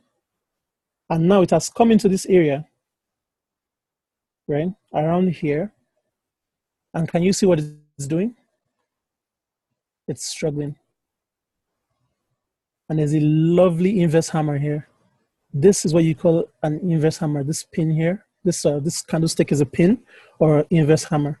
Once you see that that's a reversal sign, you want to be very, very careful. You still have to wait for more confirmation because it looks to be something in like a short range on the daily, right here, right? But see all these wicks, rejection. It's trying to go into that zone, but it keeps getting rejected. It keeps getting rejected and then being like sent back down. So on the daily, closed in an inverse hammer. So what we're looking for, people who trade patterns will tell you that what is expected is this move down, back to trend line, right? Back to this trend line. And then with head and shoulders, what you then look for is the break of this trend line, right? A flag, right? Sometimes it may come back up to test this trend line. And then once you see a bullish or rather bearish movement, that's when you want to go on the short side.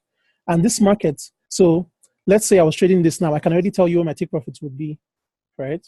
So say I entered from here, my take profit will be here, here, and then here. That's why I was saying my take profit right there, because I can already look and then tell you where it's going to struggle, right? The odds of it coming down to here is something I still have to look at, because I have to now go back and look at the charts from before to see how, like, when last it got into that zone, right? Because the chances are it could come down to this trend line and then continue to go up, right? So this breakdown may not eventually happen, but then if it does, then I can already tell that, you know, it will come down to this area before continuing up, right? So you have to be very, very careful with that one. Also, don't be dependent on patterns. I am more of a price action guy, so this could come here, could flag. So you have this now upward movement. It could flag and then continue to the upside. Come up to here before an eventual drop, right? It could do that. So you have to be very, very careful when you trade stuff like that. You have to look at what price is doing and then follow price action. Don't try to predict the market, because you will get like thrown out. They will take your money, right? You have to look at what the market is doing and then go with that. Also, this here would have been to me a double bottom. So I will show you that as well.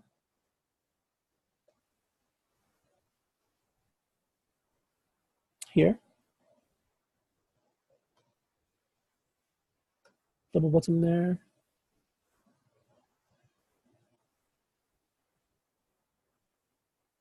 So that looks like a W kind of thing, right? So once I see it come down here, do this, and then come down here, what I would set then is what you call a counter trend line. A counter trend line. So I would have done something like this, right? For this one. To wait for it to break that trend line and then trade it.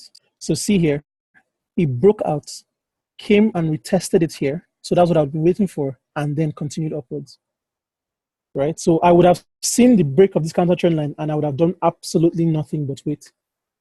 So break, retest, continuation. That would have given me 400 and about 500 pips. Yeah. So those are the kind of moves you want to look for. Obviously, as a swing trader, I'm looking at bigger time frames, right? So the daily, weekly, 4-hour, right? To get those kinds of moves. Look at those kinds of moves in the market, right? So you're looking at patterns. When you see double bottoms, then you know that's about to go long. Most times, like what it looks like is like a W or like an M, right? So those are the things you want to look for when you're looking at charts. So head and shoulders, double bottoms, double tops, a variety of things like that. Ascending triangles, descending trend channels, ascending trend channels, and stuff like that. Is this making sense to everybody? Am I losing anyone?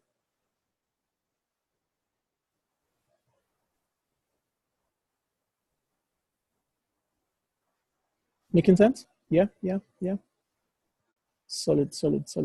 Can you have my brain? No. Great. So what else did I have for you guys? I've done trend channels, trend lines. So what we call, like with the trend lines here, so remove all drawing tools. So the technical terms for like those things, say I drew my trend line like this, right? So this would be like a test and respect. So it respected the trend line and then continued, right? And then what you had with NJ would be what you call, so see here, let me show you that. Tested here, respected, but then broke out, right? Broke out, came back, flagged. So this is when I say wait for it to break out, flag. Let me show you this. Big move up, flag. That's where I'm going to go long, right there. And then follow it up to wherever it takes me, right? So this one actually got into this NJ around here, I think it was, and wrote it down to here, and then did this one, and then did a buy here. So I've had that thing there set up for for a while. A demand zone, okay. What is in the demand zone? AJ.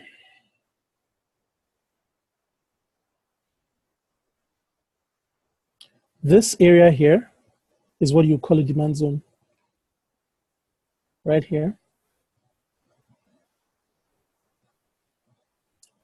Price came into this area, right? Rejected, came back in, wicked, left that wick there, tried to get in. So wicks show you rejections, right? Shows you that price tried to get into that, like tried to get past that area, but rejected. Came back down, came back into this area, see, big rejection. It did have this fake out here where it came out, the strong move, and then everybody would have been like, oh yeah, it's about to, go long, blah, blah, blah. And then bearish engulfment right quick. See that bearish engulfing there? And then straight back to the downside.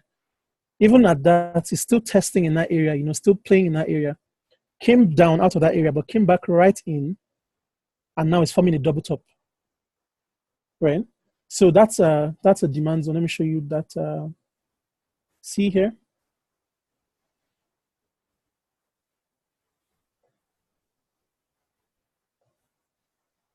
That tip there. And then what could be another double top, like another top rather, another peak for that double top, right? So this is a demand zone. And then if we go back in time, let's go on the weekly, yeah? Let me take off this fib. Say we extend this back in time, right? We're going now to the history, like as far back as this goes. Because some people are like, oh, you look at like so far as 1998, I'm like, as far as it takes me, I'm going, right? So we established that was a demand zone, right? Now let me show you right back in history. So let me go on the daily, it's bigger there.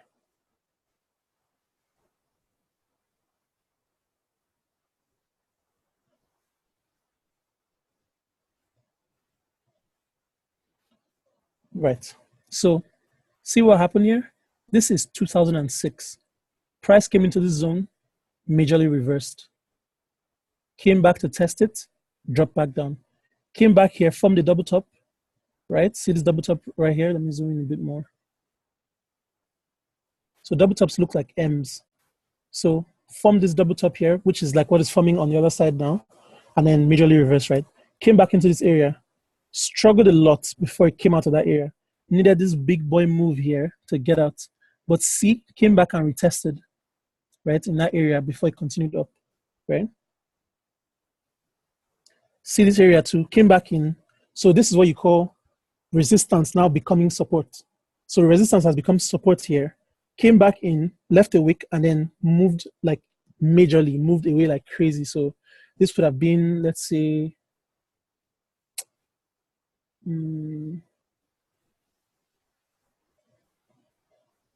1,913 pip move, right? After that rejection, right? Then see, came right back down to it, left long wicks there, very long wicks there. So what would have happened is people would have looked at it and said, okay, this is now support, right? So they would have gone long once price started to come into this area. See this stop hunt here? So it would have come back in, right? Like just clicked all the stop losses in that area, clicked all of them, and then come back to continue to the upside, right? And then see the gap here, and then the touch in that area, right? So you can see that that zone is an interesting zone. Oh, by the way, when we're talking about gaps in the market, this is a gap in the market. This is a big gap in the market here. I don't know if you guys can see that. That's a big gap in the market. right? So see this area, see how it's choppy when it gets into this area. So those are the kind of things that you want to look for with your charts, right? Then see right here, came back in. So obviously now it has broken. What was now support has now broken now and become resistance. So it broke through, came back and tested, and then continued back down. And has now come to test it again just to be sure. Like, it's like, are you sure you really want to be resistant now? And then it's like, yes, I'm sure. Back down, right? Then come back in, and then you see all these touches. So that's a very strong zone for you. Then it comes back, breaks out of it, tests, and then continues up. Comes back down, forms a double bottom here. See that double bottom there? And then goes back up. So this is how I would trade a double bottom, by the way. Let me just show you that real quick. So that's what you call a counter trend line. So some people say a CTL, if you see that. Right here. So you wait for the break. Obviously, this is a bigger time frame. So on a smaller time frame, you see the break and then retest before you enter. Or sometimes you may just go and you have to wait for a flag before you enter, right? So you just draw a counter trend line and then wait for it to break out of that, and then you go long on that one for the double bottom. Okay, so you get the gist at this point, right? It keeps coming to that zone and keeps, doing its thing and testing that area or whatever, right? So same story. That was 2006. This is 2018. 12 years later, still doing the same thing in that area. Price always repeats, like history always repeats itself, right? So that's the kind of stuff you want to look at. So that's a demand zone. So after that, the next zone that I would probably want to look for would be somewhere around here, somewhere in this region right here. So I mean, I've entered and then set my take profit up to, like, say maybe here, because chances are I could come back here and then bounce up, because that's kind of about what it's been doing, in the past as well, coming to that area and having those, like, moves and rejections and stuff like that.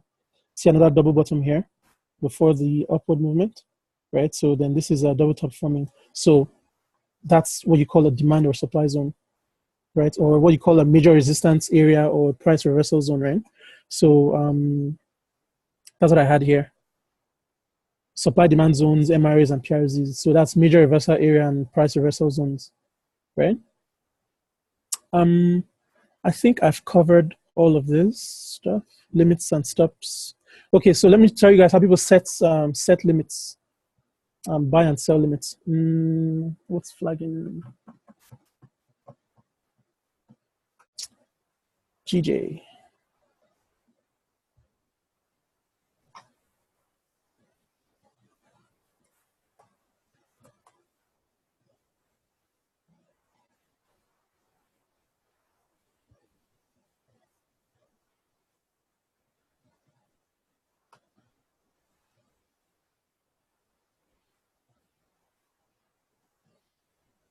Right.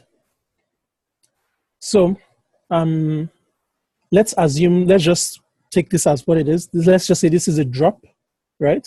This is a drop right here. Let me zoom into that and then show you this. So I'll show you how people, oh, it looks kind of tiny now. Okay, I'm going to okay. Let me find a clearer pair that is flagging.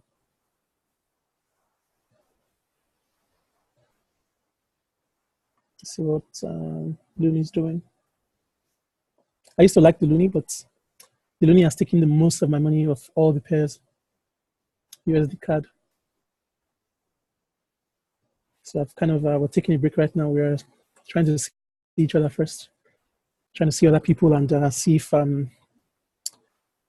this is working for us. Okay.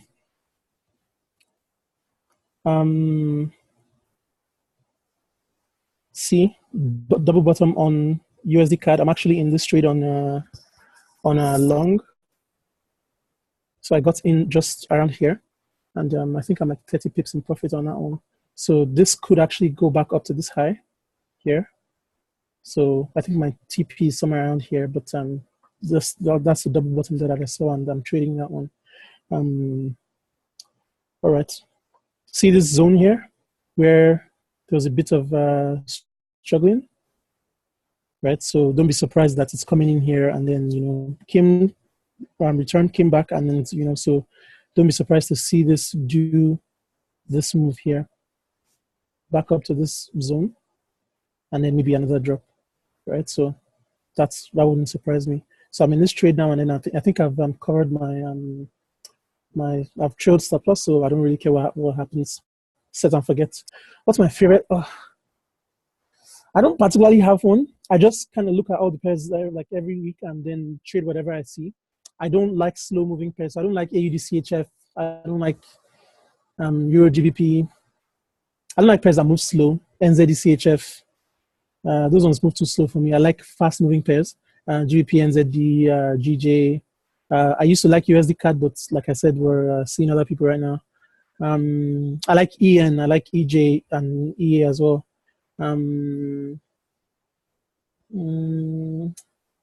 So I think it really depends on what is popping that week, right? So remember this when I said I do like a weekly assessment of different pairs, and then trying to see what's happening, with the overall patterns and all that. So I just look at what is ripe, and wherever the money is, that's where I go. So I'm a pair who I just like do everything, right? But yeah, I like faster moving pairs than the slower ones. I'm not trading any cryptos right now. I'm not trading cryptos because cryptos are just, they're uncertain at this point. I still feel like there's a lot of manipulation going there. So it is paying off well for some people, but it is taking a lot of money off of some people. So I'm not doing any cryptos right now, but those ones move pretty fast. Yeah. All right, let's see what else is here. So, oh yeah, I was about to do fibs. I'm just trying to find a good flag to do a fib on. Okay. See this downward movement, right? This is kind of like a very long flag, but bear with me. So,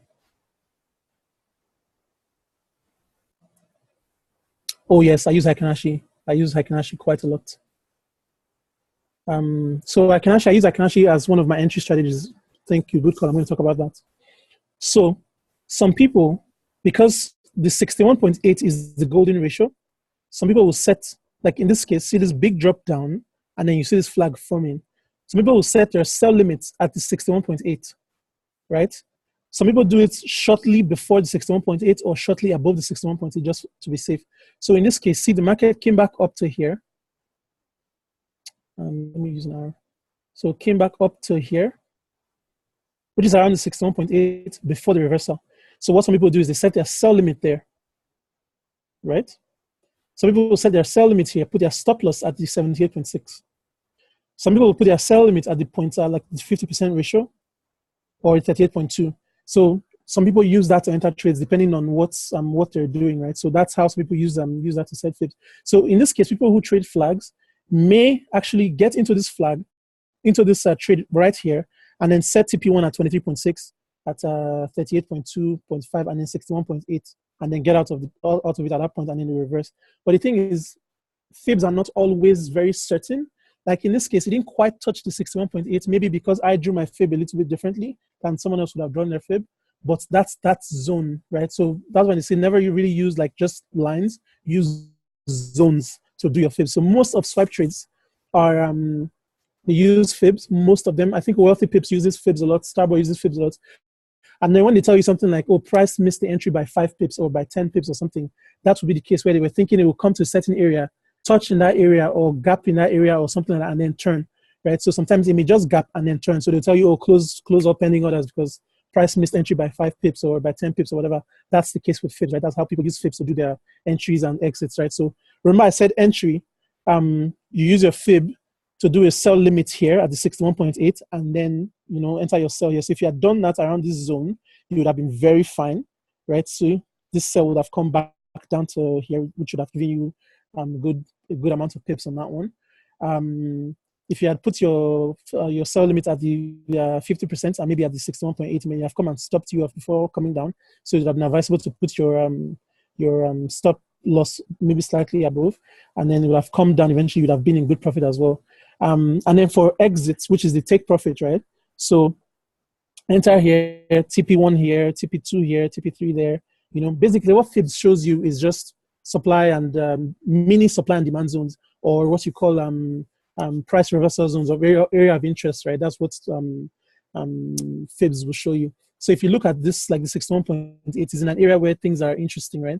Same as the 0.5, you know, that move there, then this move here, and 38.2. It just kind of highlights those areas for you. That's what really fibs will do, which is what I kind of do just by looking at the chart without having to use a fib, even though I sometimes do.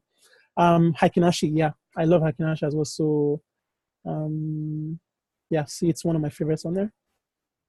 I'll tell you how I use that to do my entry. It's very hairy, so not a lot of people like it. When I say hairy, there's a lot of like wicks on it, right? So there's a lot of wicks. So on the 4 hour, right? Let me show you an entry strategy that people use. At the second green candle, people would enter with the Hikinashi, or maybe even on a smaller time frame, let's say the 1 hour, right? On the second green candle, you enter the trade, and then wait till the second red candle, and then get out. Because once you see 2 red candles in succession like that, then it means that a trend change is about to happen. But you have to be careful when you see long wicks like this, because there's market manipulation or fundamental manipulation, so new stuff, right? So one of the entries that I use is I try to use this on sometimes the higher time frame. But say you see here now, it comes to like this area, you see 2 green candles with the Hikinashi. Then I entered the market, and then wait till I see 2 red candles, and then I get out.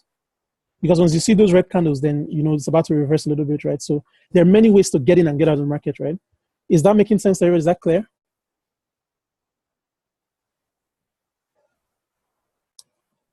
Okay, so Hikinashi is good, done.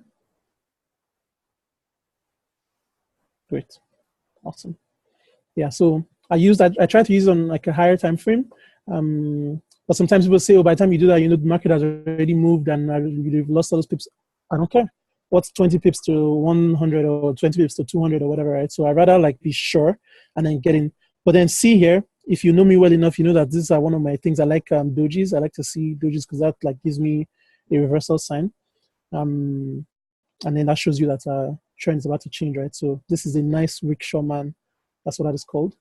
Let me type that in. So rickshaw man is a doji with a very small body and long tails. So long wicks, right? That's what you call a rickshaw man. So that's a big sign of reversal on that one. Except when you see new stuff, the news is like, see another rickshaw man here. So when you see your rickshaw man, then you know that's about to change, right? So see after that one, big change here. Even came down here, see another rickshaw man, change, right? Drop back down. See, then this is a rickshaw man here, and then, you know, the change there. So those are some of the things you want to be looking for when, because the charts speak a language. What you're aiming to do is to understand the language.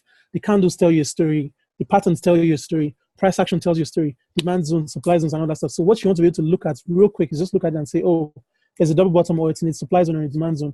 That's where you want to be, right? So you have to spend time practicing and learning the stuff, looking at other people do it. That's what helps you. So for me, going on John Mark sessions on IML TV, John Mark, I make this joke a lot. He will see a head and shoulder in a straight line. The way he points out head and shoulders, it blows my mind. I think I see head and shoulders until I'm on the session and I'm like, I didn't even see that, you know. So that helps me a lot to like see how different people do stuff. John Mark, Stevenson, Lindor, forex tricks, Lex Waves. When Lex Waves talks about candles here, he talks about them like he went to school with them, like, you know, their buddies each other from time, you know. Quickly tell you, oh, there's a doji, there's an evening star, there's a morning star. And I'm sitting in the sessions like, the hell is an evening star? Like, what do you mean morning star? You know, so I'm like, okay, well, I'm going on Google and I'm like, you know, checking up stuff, you know. I'm like, what's a morning star? And then I see the thing. I'm like, oh, that's what you were talking about, you know. Then I learn the stuff. So you have to have a healthy curiosity for when you're looking for, when you're trying to trade, right? So when they say evening star, what does that mean? When they say 3 white soldiers, what does that mean? When they say 3 black crows, what does that mean? You know, so those are some of the things that, and I'm saying this now just to pique your curiosity, and I'm not going to tell you what it is because I want you to actually do your research. But those are some of the things that you want to be careful about because you don't want to lose money. You're trying to make money in this thing, right? A lot of people come and tell you, oh, forex doesn't work and this and that and everything. Why? Because they didn't put in the effort. And some people come in and just like, oh yeah, I'll just do auto traders and all that stuff. There's nothing bad about that. I'm not saying that. I like to be the master of my destiny. So I like to use all the products. I go on the IML Academy. I remember going on Lex Waves, like maybe I think it was like when I first started, and I was like, what the hell is he saying? It sounded like he was speaking Greek to me. And I was like, okay, you know what, buy. Ask the question before me, and then that's what I'm going to focus on.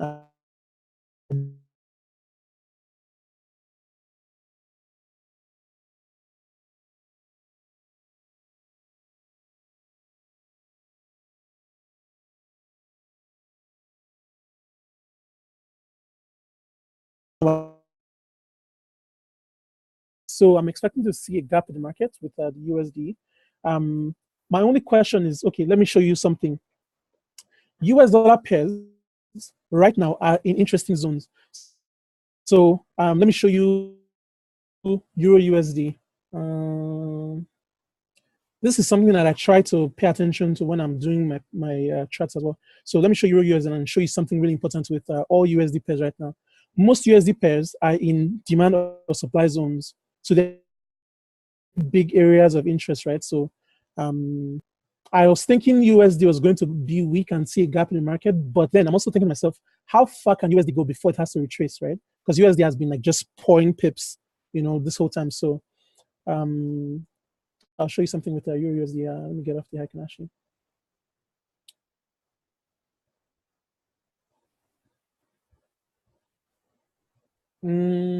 Clear all drawing tools. This is 4 hour. Let me go on the daily. Euro USD is in a supply zone, right? See where price is? Let me just highlight that to you real quick.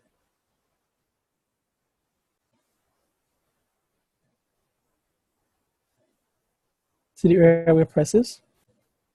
Do you see all the things that happen when price gets into that region? Drop right there. Test, right? Another drop right there. I actually need Euro USD to be sure as well. That pair was the one I lost the most money on recently because I was heavily short on that one. See the struggle in this area. See the struggle in this area as well. So this is a very, very.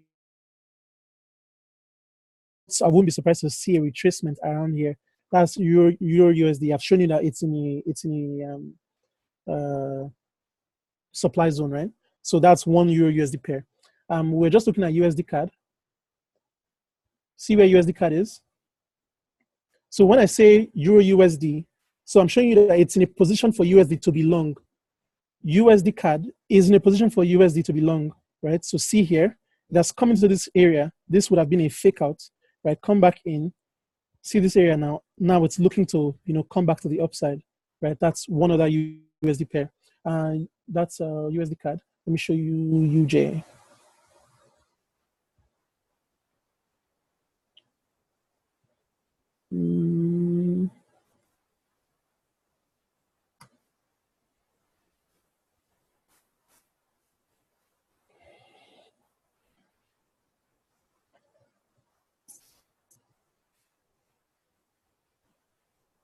What are we doing? Let me go to 1 week. So I'd marked this up, I think it was around November, and I expected this to drop. So it's currently doing that drop, and that's my TP there. But let me clear all this.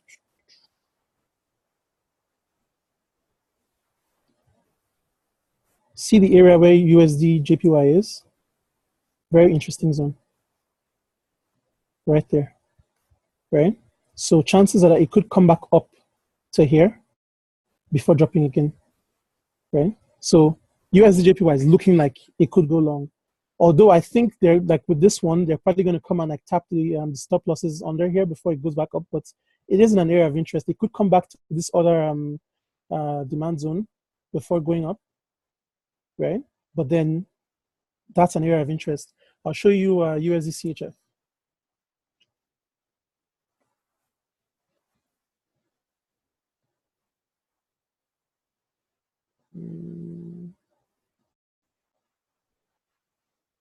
Go on the daily. See the area where price is? Around here. See what's happening in that area as well. See all the rejections and see all these things here, right? So this is poised to go up. So USD is technically in a place to be strong, but I don't know what's going on with Donald Trump and all of that stuff. That may affect how things play out. So I expect to see a gap in the market to the downside because of the shutdown. My thing is, I don't know how far or how permanent that would be. That may just be like a quick gap, and then it will close that gap and then go back up. And depending on fundamentals this week, because USD has good fundamentals now, so I'm expecting to see that like upside. So USD is technically in a place to be long. Another thing I like to check is the GXY. So if you remember in my trading rules, I like to see alignments between the DXY. So DXY is the dollar index. Let me show you what that looks like.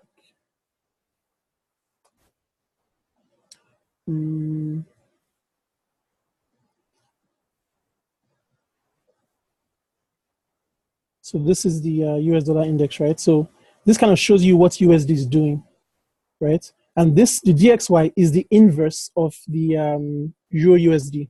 So if you see this going down, then you know that Euro USD is going up, right? So just a quick note on that one. So drop, flag, continuation, right? It has come down, it has formed that lower low here, and it's just like trying to see how far it goes. But then that area where it is in is an interesting area as well.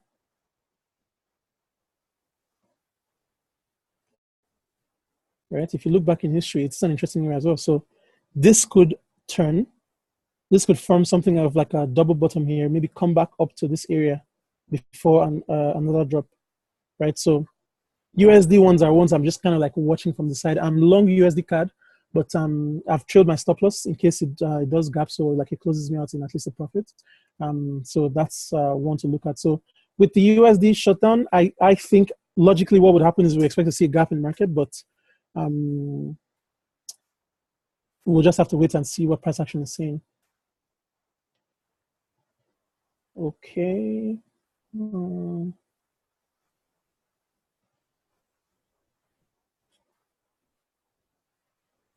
I think I've covered most of what I see. I can actually here to show you guys for support and resistance. Okay, let me show you something I use again with my to get clear resistance and support areas is Haikenashi. Drawing tools. So rather Renkos. So Renkos make the charts cleaner for me, remove all the noise, right? It just shows you price action, and I'm a price action guy, so that's what I look for, right? So then I can tell right quick just by even just looking at this that that area is an interesting area. Line charts for support and resistance. Yeah, I've seen a lot of people do that. I typically use Renkos for that one because it just makes everything clear for me because it just shows me only price action.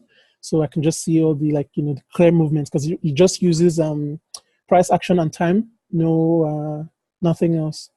So that's it here. So I can just tell by looking at it that this area is an area of interest, right? So it could come down to maybe even somewhere around here before turning back up, but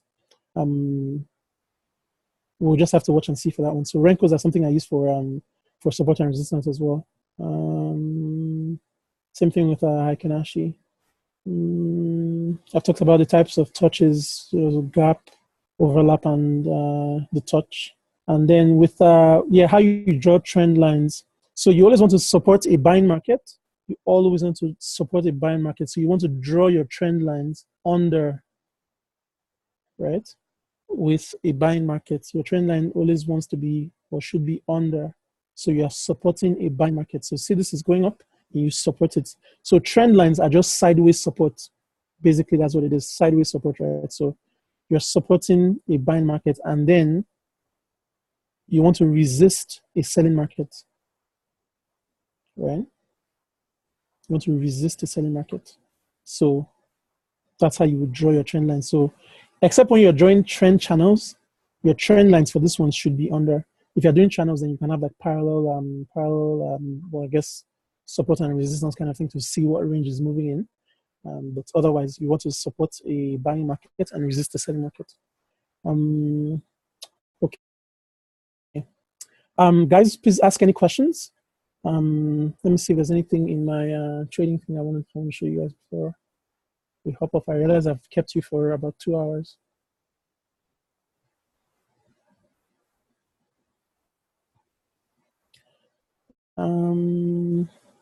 Yeah, you just have to know the correlations between different pairs, right? So most times Euro and GBP are doing about the same thing.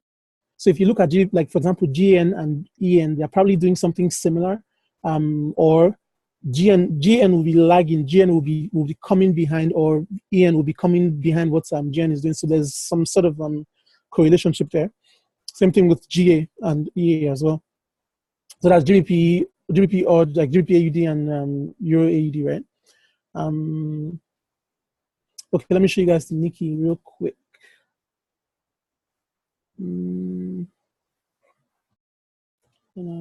Yeah.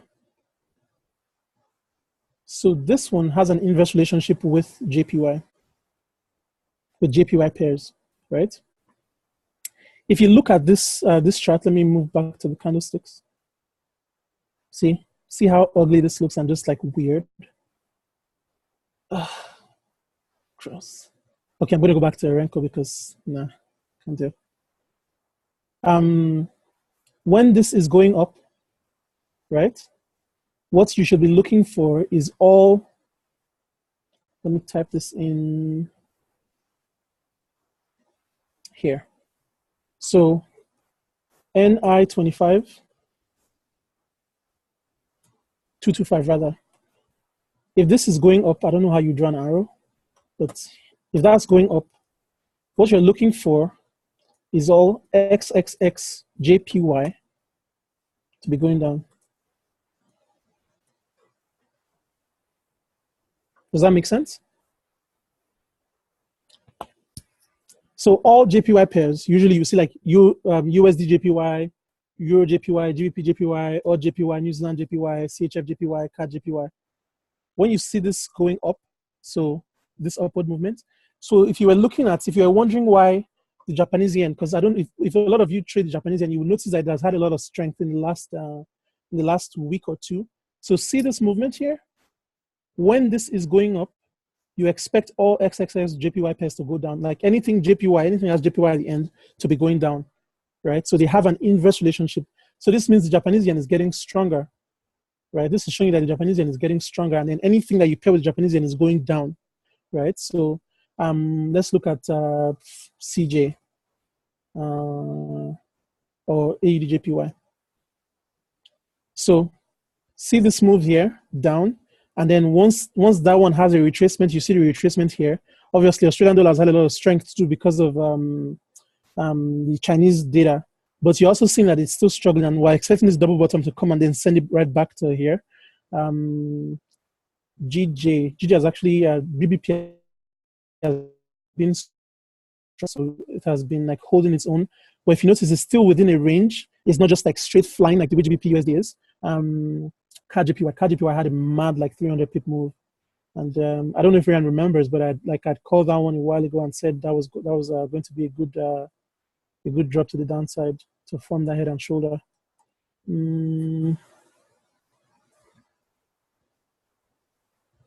Right. Take this off.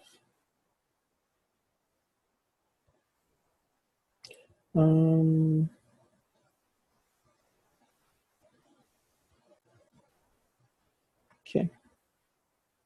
So see what CAD JPY is doing. See this down move here? I'm not sure if anyone remembers, but we absolutely smashed this one because I had identified that there was something of a channel here, right? So once it came into that region, then I did my short here. So that was a solid 300 plus big move. AUDJPY long-term target 90 to 95. I'm thinking of a drop first before that upward move because JPY is very strong right now. I think people are positioning to go long on JPY because of their new government policies. So I'm thinking of a drop before that continuation. So want to watch as well. Yeah, could come up to around this high, around like 90, and then maybe somewhere around here. But I like price action, so I like to see how things go. But right now, what is showing me technically is a drop with the double top here. So I want to wait and confirms a trend. A flag always confirms a trend. So say this drop here came down here and then the double top. Some people would have entered here, but what I'm looking for is this downward move, a flag of some sort on a lower time frame. Let's go to like maybe 4 hour. So see this downward move here. I'm looking for a flag of some sort and then a continuation before I go short on that one, right? So a flag always confirms a trend.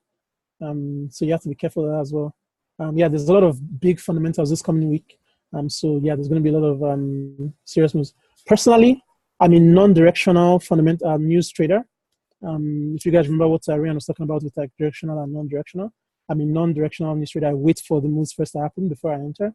I don't try to speculate or predict what the market's doing. What I may do is I may buy the rumor and sell the fact. So before the moves happen, I can tell that people expect it to be positive, so they are buying it now. So I would buy then, or people expect it to be negative, so that things I would sell then and like ride that wave before. And another thing that like you have to notice is banks always try to buy at a lower price. So before those moves, they may push it down to a lower price so they can buy. Also, it has room to move up, right? So you have to be careful for those moves and like know those things. So is everyone good with the relationship between the NI225 and the JPY pairs? Everyone good with that one? Yes, awesome. Great. What else do I have for you guys today? Okay, so they're what I call commodity pairs, right? There's a lot of commodity pairs. CAD, AUD, NZD, those are top commodity pairs. So you want to always look at what others or like some of the commodities are doing before you trade some of those pairs. So I say here, check gold, copper, and oil. If they're generally falling, then CAD is falling, right? And then oil tends to affect USD CAD more. So see what I have here as well. Oil tends to affect USD CAD more. If oil is going up, USD CAD is going down, right? Also, gold is going up, USD CAD is going down. That's because of the relationship between gold and USD, right? And because the Canadians, they export a lot of gold, right? So if the prices of gold is increasing, that means the money that Canadians can get is increasing, so that increases the value of the currency as well. So the same thing with euro, with Australian dollar. So see how I have here, iron ore prices affect AUD. So if you have time, that's some of the stuff you want to be checking. What's iron ore doing? What's gold doing? What's silver doing? What's copper doing? Also the Chinese data, right? And you may feel overwhelmed and all that stuff, but this is actually what some people do for a living. They just like, when you see setups, some people have like 7 computers and like, they're checking all that stuff, that's all the stuff they're looking at, right? Fundamentals and the bank.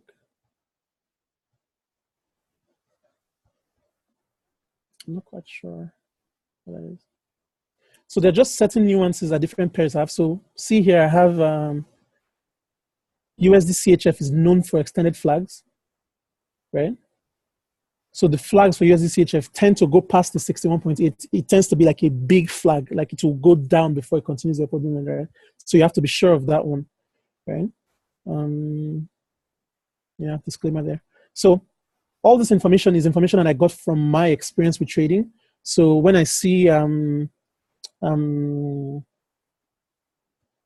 when I see something happen, I come and I document it and I write it down and I keep updating my list, right? So I'm trying to do research on the major fundamentals and the frequencies, and then the best time to trade that particular currency. And then once that is done, then I will be sharing this document with you guys. I just want to have like a good document to share with you guys. I don't share something that is half-assed or like that's incomplete. So if you want it as it is right now, I'm happy to send it out, but I'm still working on it and I'll be happy to share it out. So I have my things I always like pay attention to before I trade. So bonds up, yields down, currency down. So bonds and currencies have inverse relationship. Yields and currencies have a positive relationship.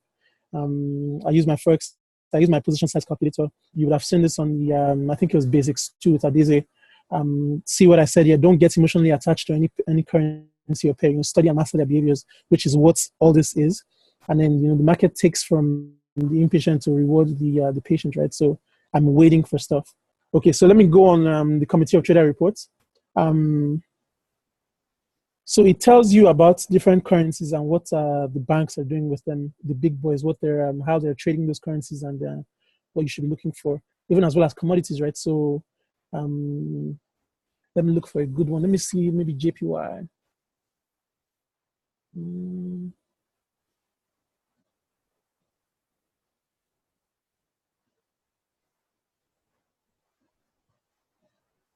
Or euro. Okay, see with the euro, right? There's open interest of 594,038. That's big, right? That's really, really big. So these are the contracts for the euro. See here, long of those positions, 254,344 of them are long, right? Those ones are long. So you want to be sure of what you're doing before you go and trade that pair. The banks are going long on euro, and you want to see like the change in what has happened between like the previous week and then the next week to see what they're doing. So this has only changed. I think they've added about 12,000 more long positions to that. But then, if you notice, the short positions have increased. So now more of the banks or more of the big boys are going short on this pair. So going for the next week, you want to look at the how things change. So they're starting to see that, okay, maybe the euro has gained too much strength or whatever. So they're starting to like short it. So there is more people going short than going long. Those are the things you want to be looking at to see, okay, this coming week, the euro may be going, maybe looking for a downward move, right? So this is called the Committee of Traders Report. It shows you what the banks are doing. So the non-commercial, right, the banks, then the commercial would be the brokers and all that stuff, because the commercial, they're always hedging against the commercial and the retail traders, right? And then the non-reportable positions, that's us, the retail traders, what we are doing that is reportable. So they have a certain threshold. If you're trading up to a certain threshold, then it has to be reported to the Committee of Traders, right? So it's showing you what we are doing, right? So right now, where most of us are on the good side, most of us are long, and then, you know, the other, I guess, about more than half are short on the euro. So people might not be smiling very much right now. So these are some of the things that you want to look at when you're doing that. So it has reports on different currencies and different so like, see, even the New Zealand dollar is here.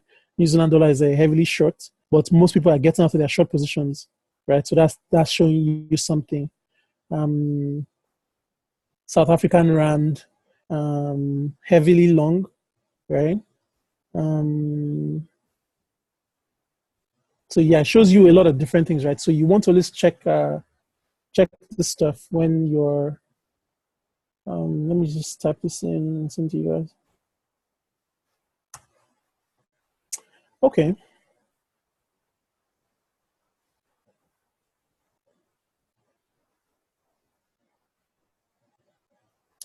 Confirmation checklist. So hopefully everybody has their checklist that they use. I always like to see if it's in an area of support and resistance, and I like to see pullbacks. I like to see price action, you know, the overall trend, which is why I go back to like the monthly and the weekly. And like, you know, that's that time frame story, you know, to see what the monthly is saying, and then the weekly, and then down to the daily, and then the 4 hour. And then that's what I used to do my my trades. And I like a good risk to reward ratio, right? So I wouldn't enter a trade if it's not at least like 1 to 2, you know, 1 to 2. So I'm risking 1 pip to make 2 pips. You know, I don't do negative risk reward ratio. I like good risk reward ratio. Sometimes 1 to 3, 1 to 4, 1 to 5, depending on what I'm doing. So that determines how my stop loss will be and my take profit and all that stuff, right? So everyone should have their confirmation checklist and what they look for before they enter pairs. Do you guys want to touch on the harmonic scanner real quick? I know I've had you guys for a while, and if you guys have any questions at this point, just like feel free to ask any questions. Okay, let's do harmonic scanner. I have that open somewhere.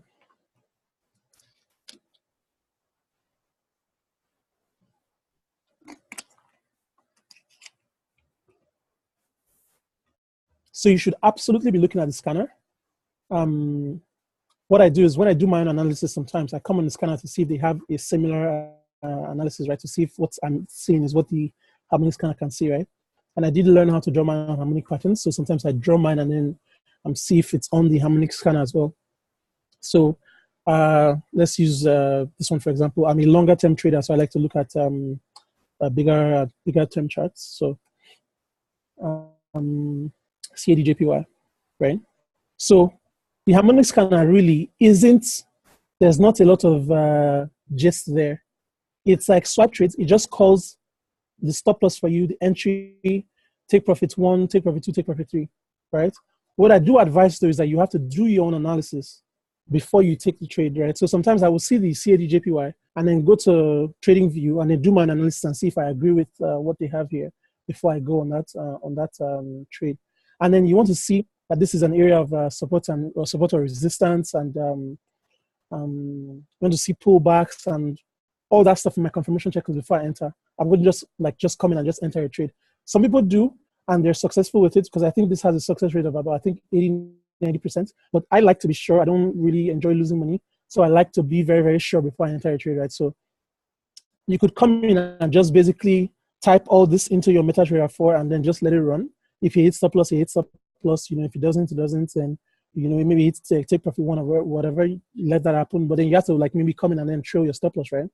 But otherwise, it's just as easy as it gets. My only thing is you have to make sure that it fits in with your confirmation checklist, right?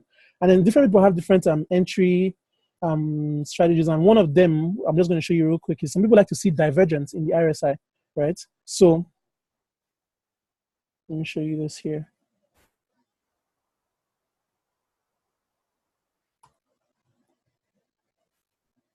Oh,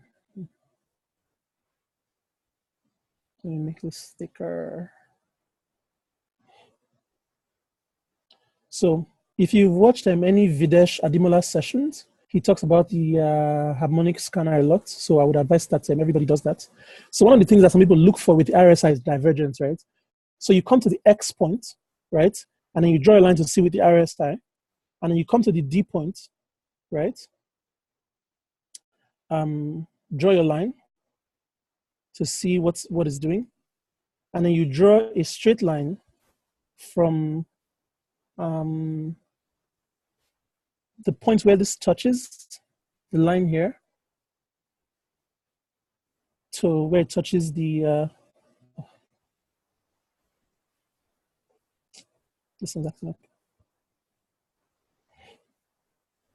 So where that what? Behave. Okay, sorry, I'm gonna do that again. So from here, where it touches the X line, down to here, right where it touches the D. What you're looking for is divergence. So if you see a divergence between this line and this line, what I mean divergence, they're moving in opposite directions, right? They're moving in opposite directions. Then you know that something is about to happen, right? So that's one confirmation to get into a trade like this, right? So you are typically looking for that kind of divergence. That's what you're looking for with RSI, not just, oh, it's 70 or it's 30 buy, or it's, because sometimes it does go down to there and then make readings, right? So that's one of the ways, that's one of the things I would be looking for when I look at patterns on the harmonic scanner, right? So I would advise you guys to go on the IML TV and watch Videsh. I think that's how you spell his name.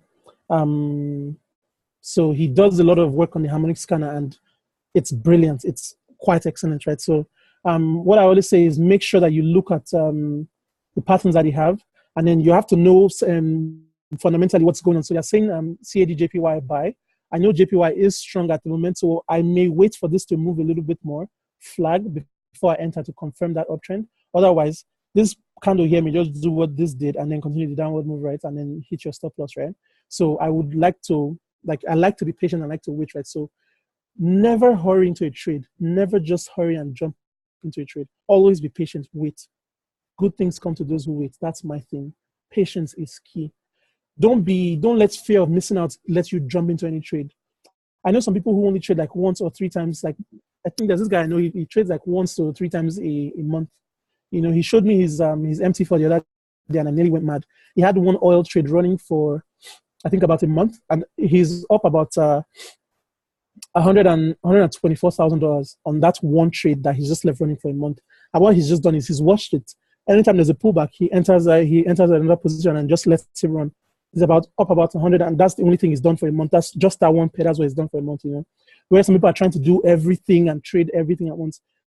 No, that's not how it works. You have to be careful, wait and be sure before you get into trades. If not, you're going to lose money, right? The point is not to trade too much. It's just a trade enough that you make what you need to make.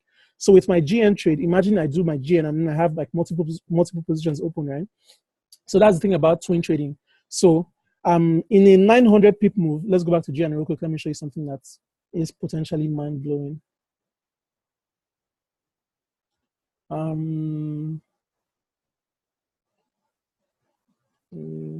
me go to the daily. Okay, let me show you something real quick. That's what I call, if you look at intermediate two, talk about the power of twin trading. I think it's intermediate 2 or intermediate 1. So imagine I have 4 positions open, right? I have 4, like I will open 4 positions for GN, right? And set all of them to all 4 take profits, right? TP4 eventually is 900 pips. But you know that by the time TP1 closes, I've made 300 pips in the bank. That's 300 pips straight. By the time TP2 closes, that's another like, let me show you something real quick. So you're going to help me do this math, right?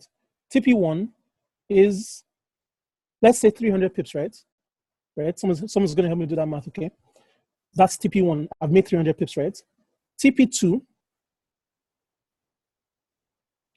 is about 570 pips from entry, right? Is someone adding this up for me? So that's the first one was say, let's say 300, and then this one is 570, well, it's what, 870, right? TP3 is 750, right? So someone doing the math for me, what's 750 plus 870? Right now we've gone up to like, I think 1520 off of one trade. And then by the time I add my TP4, which is 900 pips, right? Is someone doing that math? So off of that one trade alone, that would have been a 900 pip move, I would have made about 2,000 and something pips. Power of twin trading. So if you watch the academy, they will tell you stuff like that. So yes, I have multiple positions on this. So when I say like, basically I open 4 positions of this, 4 like sell positions, and then set one to TP1, one to TP2, one to TP3, and one to TP4, right? So that move on what would have been a 900 pip move, I would have made something of like 2,500 pips. So you have to trade with wisdom, right? So obviously I'm using a very reasonable lot size, right? So I'm not using a standard on that because I could have lost a lot of money.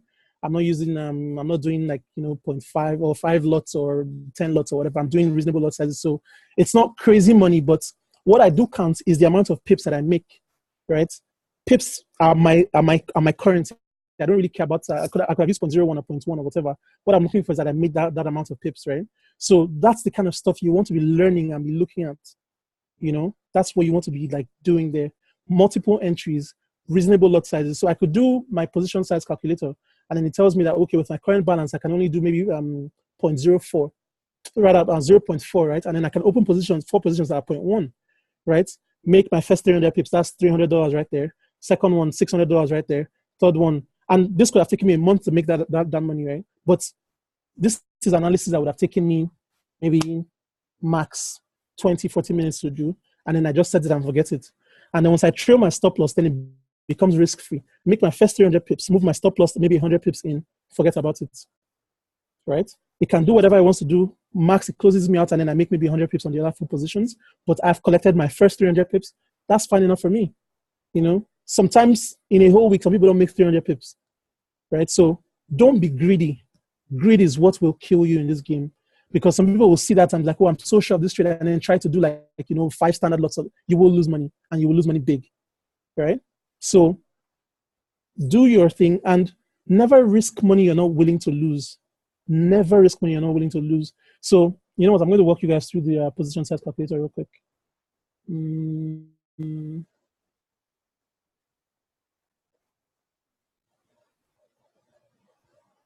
Are you guys getting value from this? Does this make sense?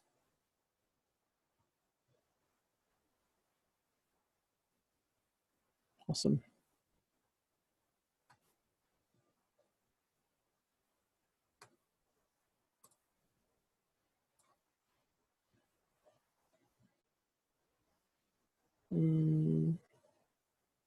Let me show you what that looks like for people who haven't used the position size calculator. Oh, what's that? You know, I'm just going to Google it. FX book. Okay. That's great. I'm glad you guys are.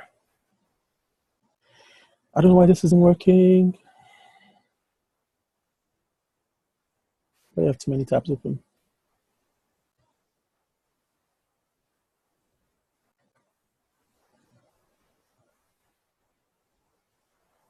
Okay, great. So let's say I have a Canadian dollar account, right? Come in here, my account size, let's say I have a $10,000 account, right? My risk to reward ratio, I say I don't want to risk more than 2% of my account, only 2%. That's fine. I'm willing to lose 2% of 10,000 on this trade. My stop loss is let's say something like GN 350 pips, right? And then where is it? GBP right? And then I say calculate, right? And then it shows me that what I'm willing to lose there is only $200 off of my 10,000, right? And then it tells me that the lot size that I'm allowed to use is 0.06, right? So I can open 4 positions. What I'll do is I'll divide 0.06 by 4, or I may even open 6 positions of like 0.06, like 0.01 each, right? And then trade that so that if I lose 350 pips on all 6 positions or however many positions, or if I open maybe one lot size of like one position with a lot of 0.06, then I would only lose $200, right? Obviously, the smaller your stop loss, the bigger that amount is. So if I was trading, say maybe I only use like 150 pip stop loss, then it gives me a bigger lot size to use. So that's what I use, and then that's how I determine. So if I was going to open 4 positions, I would come and divide 0.147 by 4, and then open my 4 positions, right? So what this means is that I'm not risking more than $200 in my account. So if I think about it, I'm willing to lose 200 to make, let's say, 400 or 600. You know, that's fine. That's okay, because you need money to make money. You need to plant a seed to get a tree.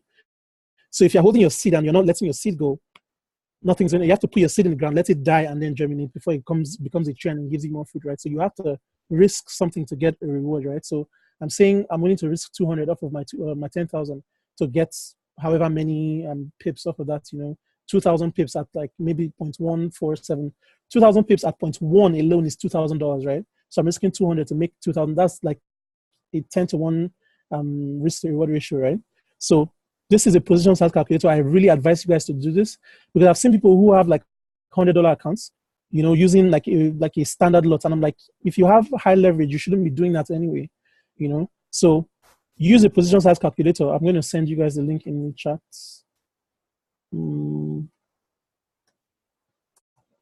So make sure you're always using that to calculate your stuff, right? To get your lot sizes. Because some people just use arbitrary lot sizes or just, you know, go in and do that. No, you should be disciplined enough to know that never enter a trade you're not willing to lose, and never risk money you're not willing to lose, right? So I think at this point I'm going to just stop, because I feel like I may overload your brains. But feel free to ask me any questions. I'm still here for a bit. If you have any questions, if you need to clarify anything, if you want me to go over anything else, floor is yours.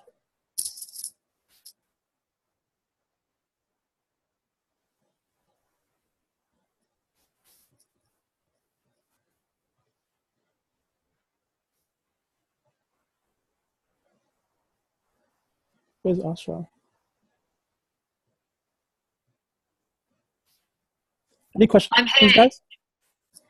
Are you asking for me, IK? Yeah. I was just wondering if you're still there. So No, I'm still here. I'm still here. Okay, awesome.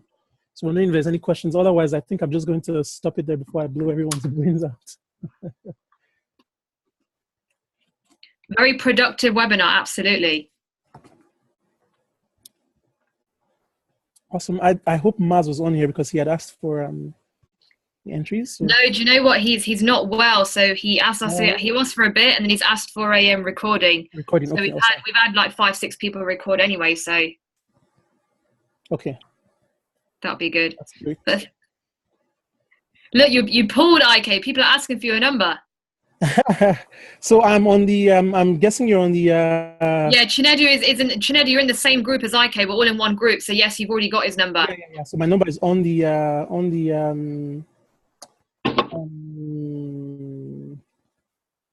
My number is on the WhatsApp thing, so feel free to send me an email.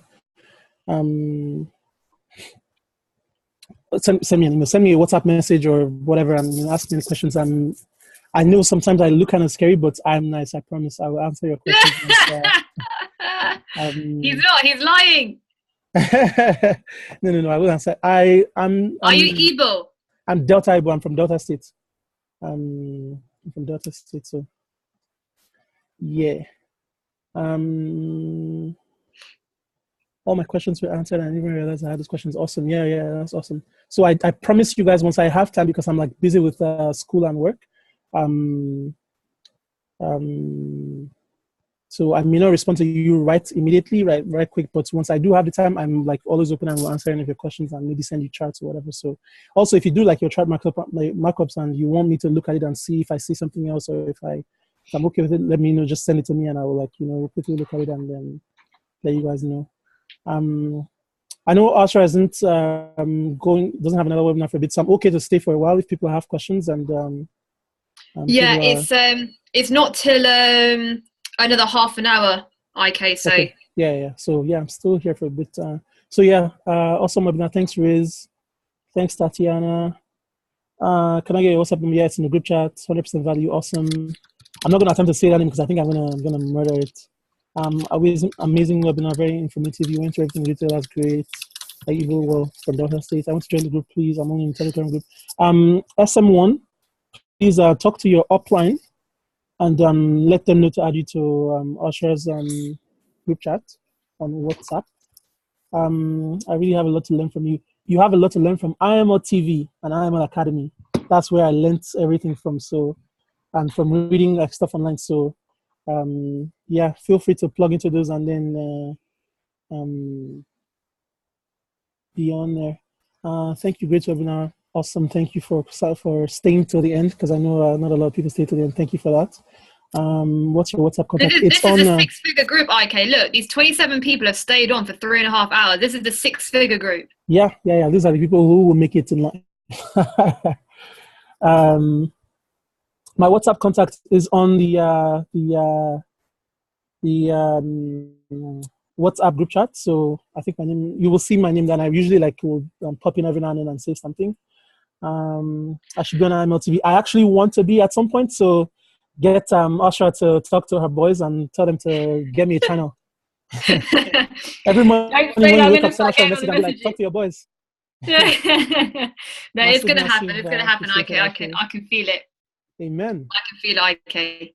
Tons of value. Oh my God, awesome. That's what I want to hear. I felt so bad with the webinar where when my internet hit stop loss. I was like hoping to have the time to go through stuff and go right again. Yeah, six-figure group by chasing six-figure pips. Of course. Yeah, that's how it works, right? We're saying both of the pips. Yeah, so the thing is, losses are part of the game. I'm gonna just go into mindset bit just a little bit. Losses are a part of the game. You will lose money. I lose money sometimes, most times. But what you're trying to do is make sure that your losses don't exceed your gains, right? And that's where your risk to reward ratio comes in. So if I had a risk to reward ratio of 3:1, so I'm going to type this into the chart. Risk to reward ratio of I can't even spell today.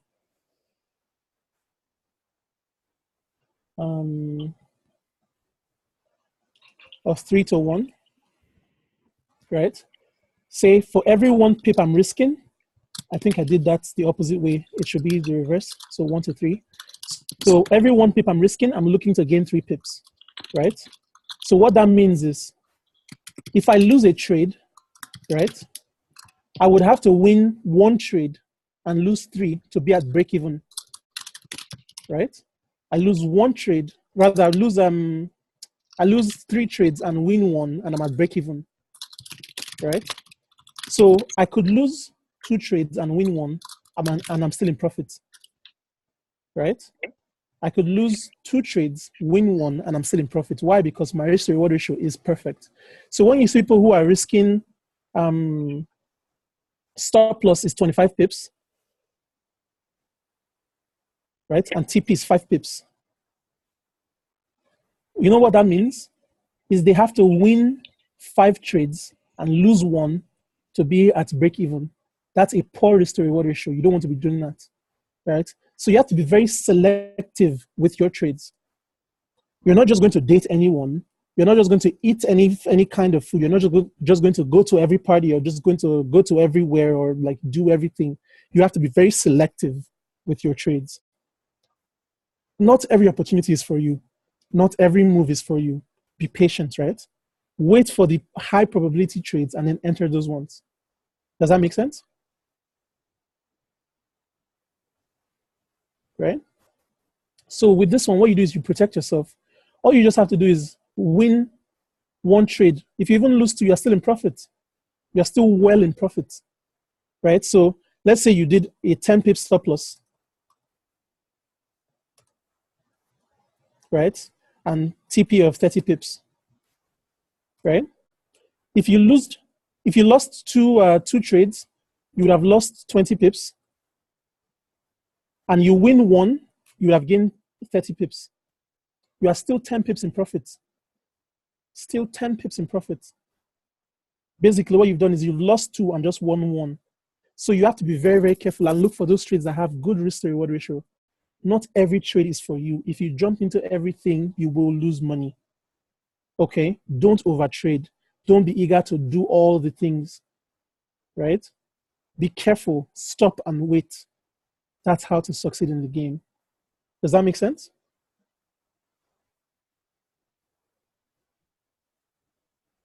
Awesome.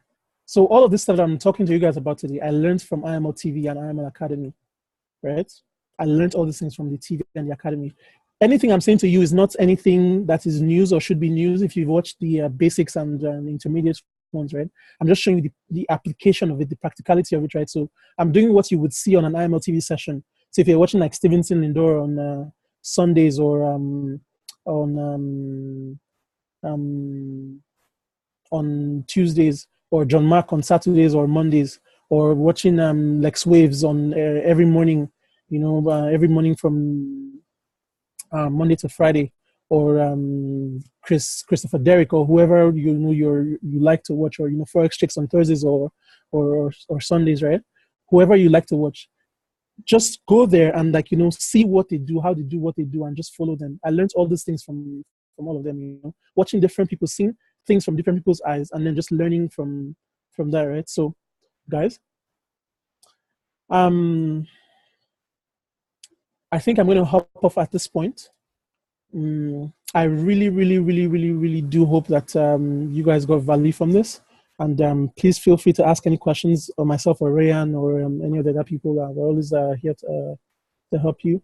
Hold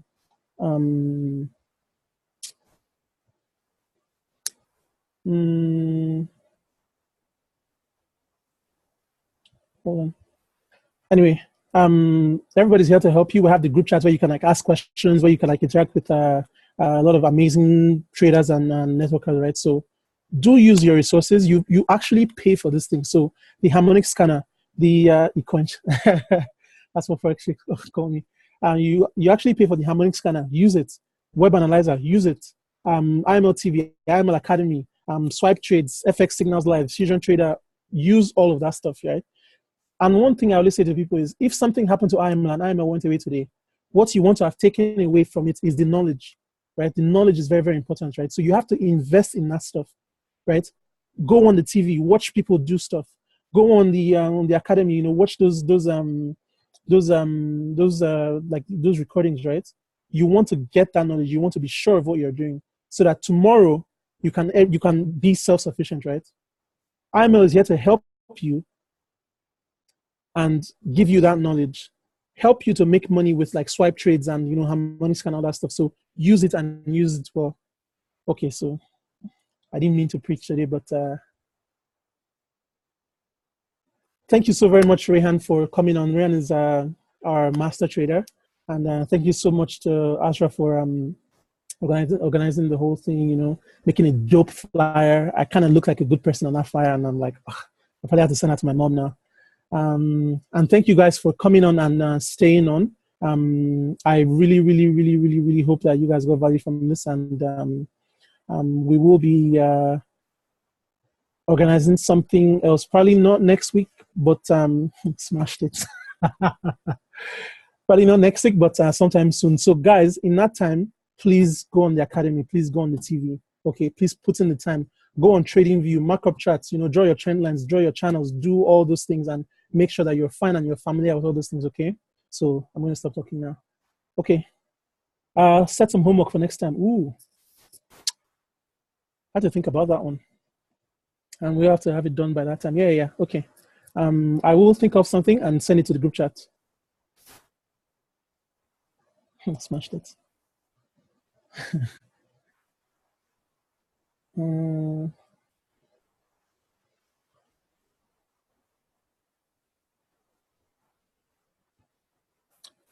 3 white soldiers. Oh yeah. Actually, yeah. So I told people to go look up 3 white soldiers and 3 black crows. Right, those ones are kind of easy. They're very, very easy to get. If you just Google them, you'll see like a quick image of them. That's French. I don't know what that is.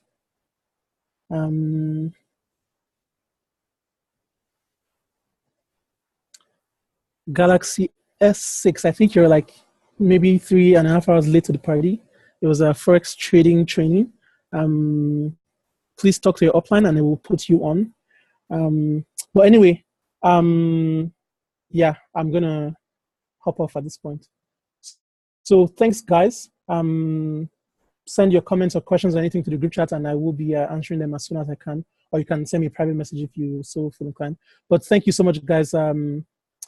Everyone have a good night, and thank you for coming and staying on. All right.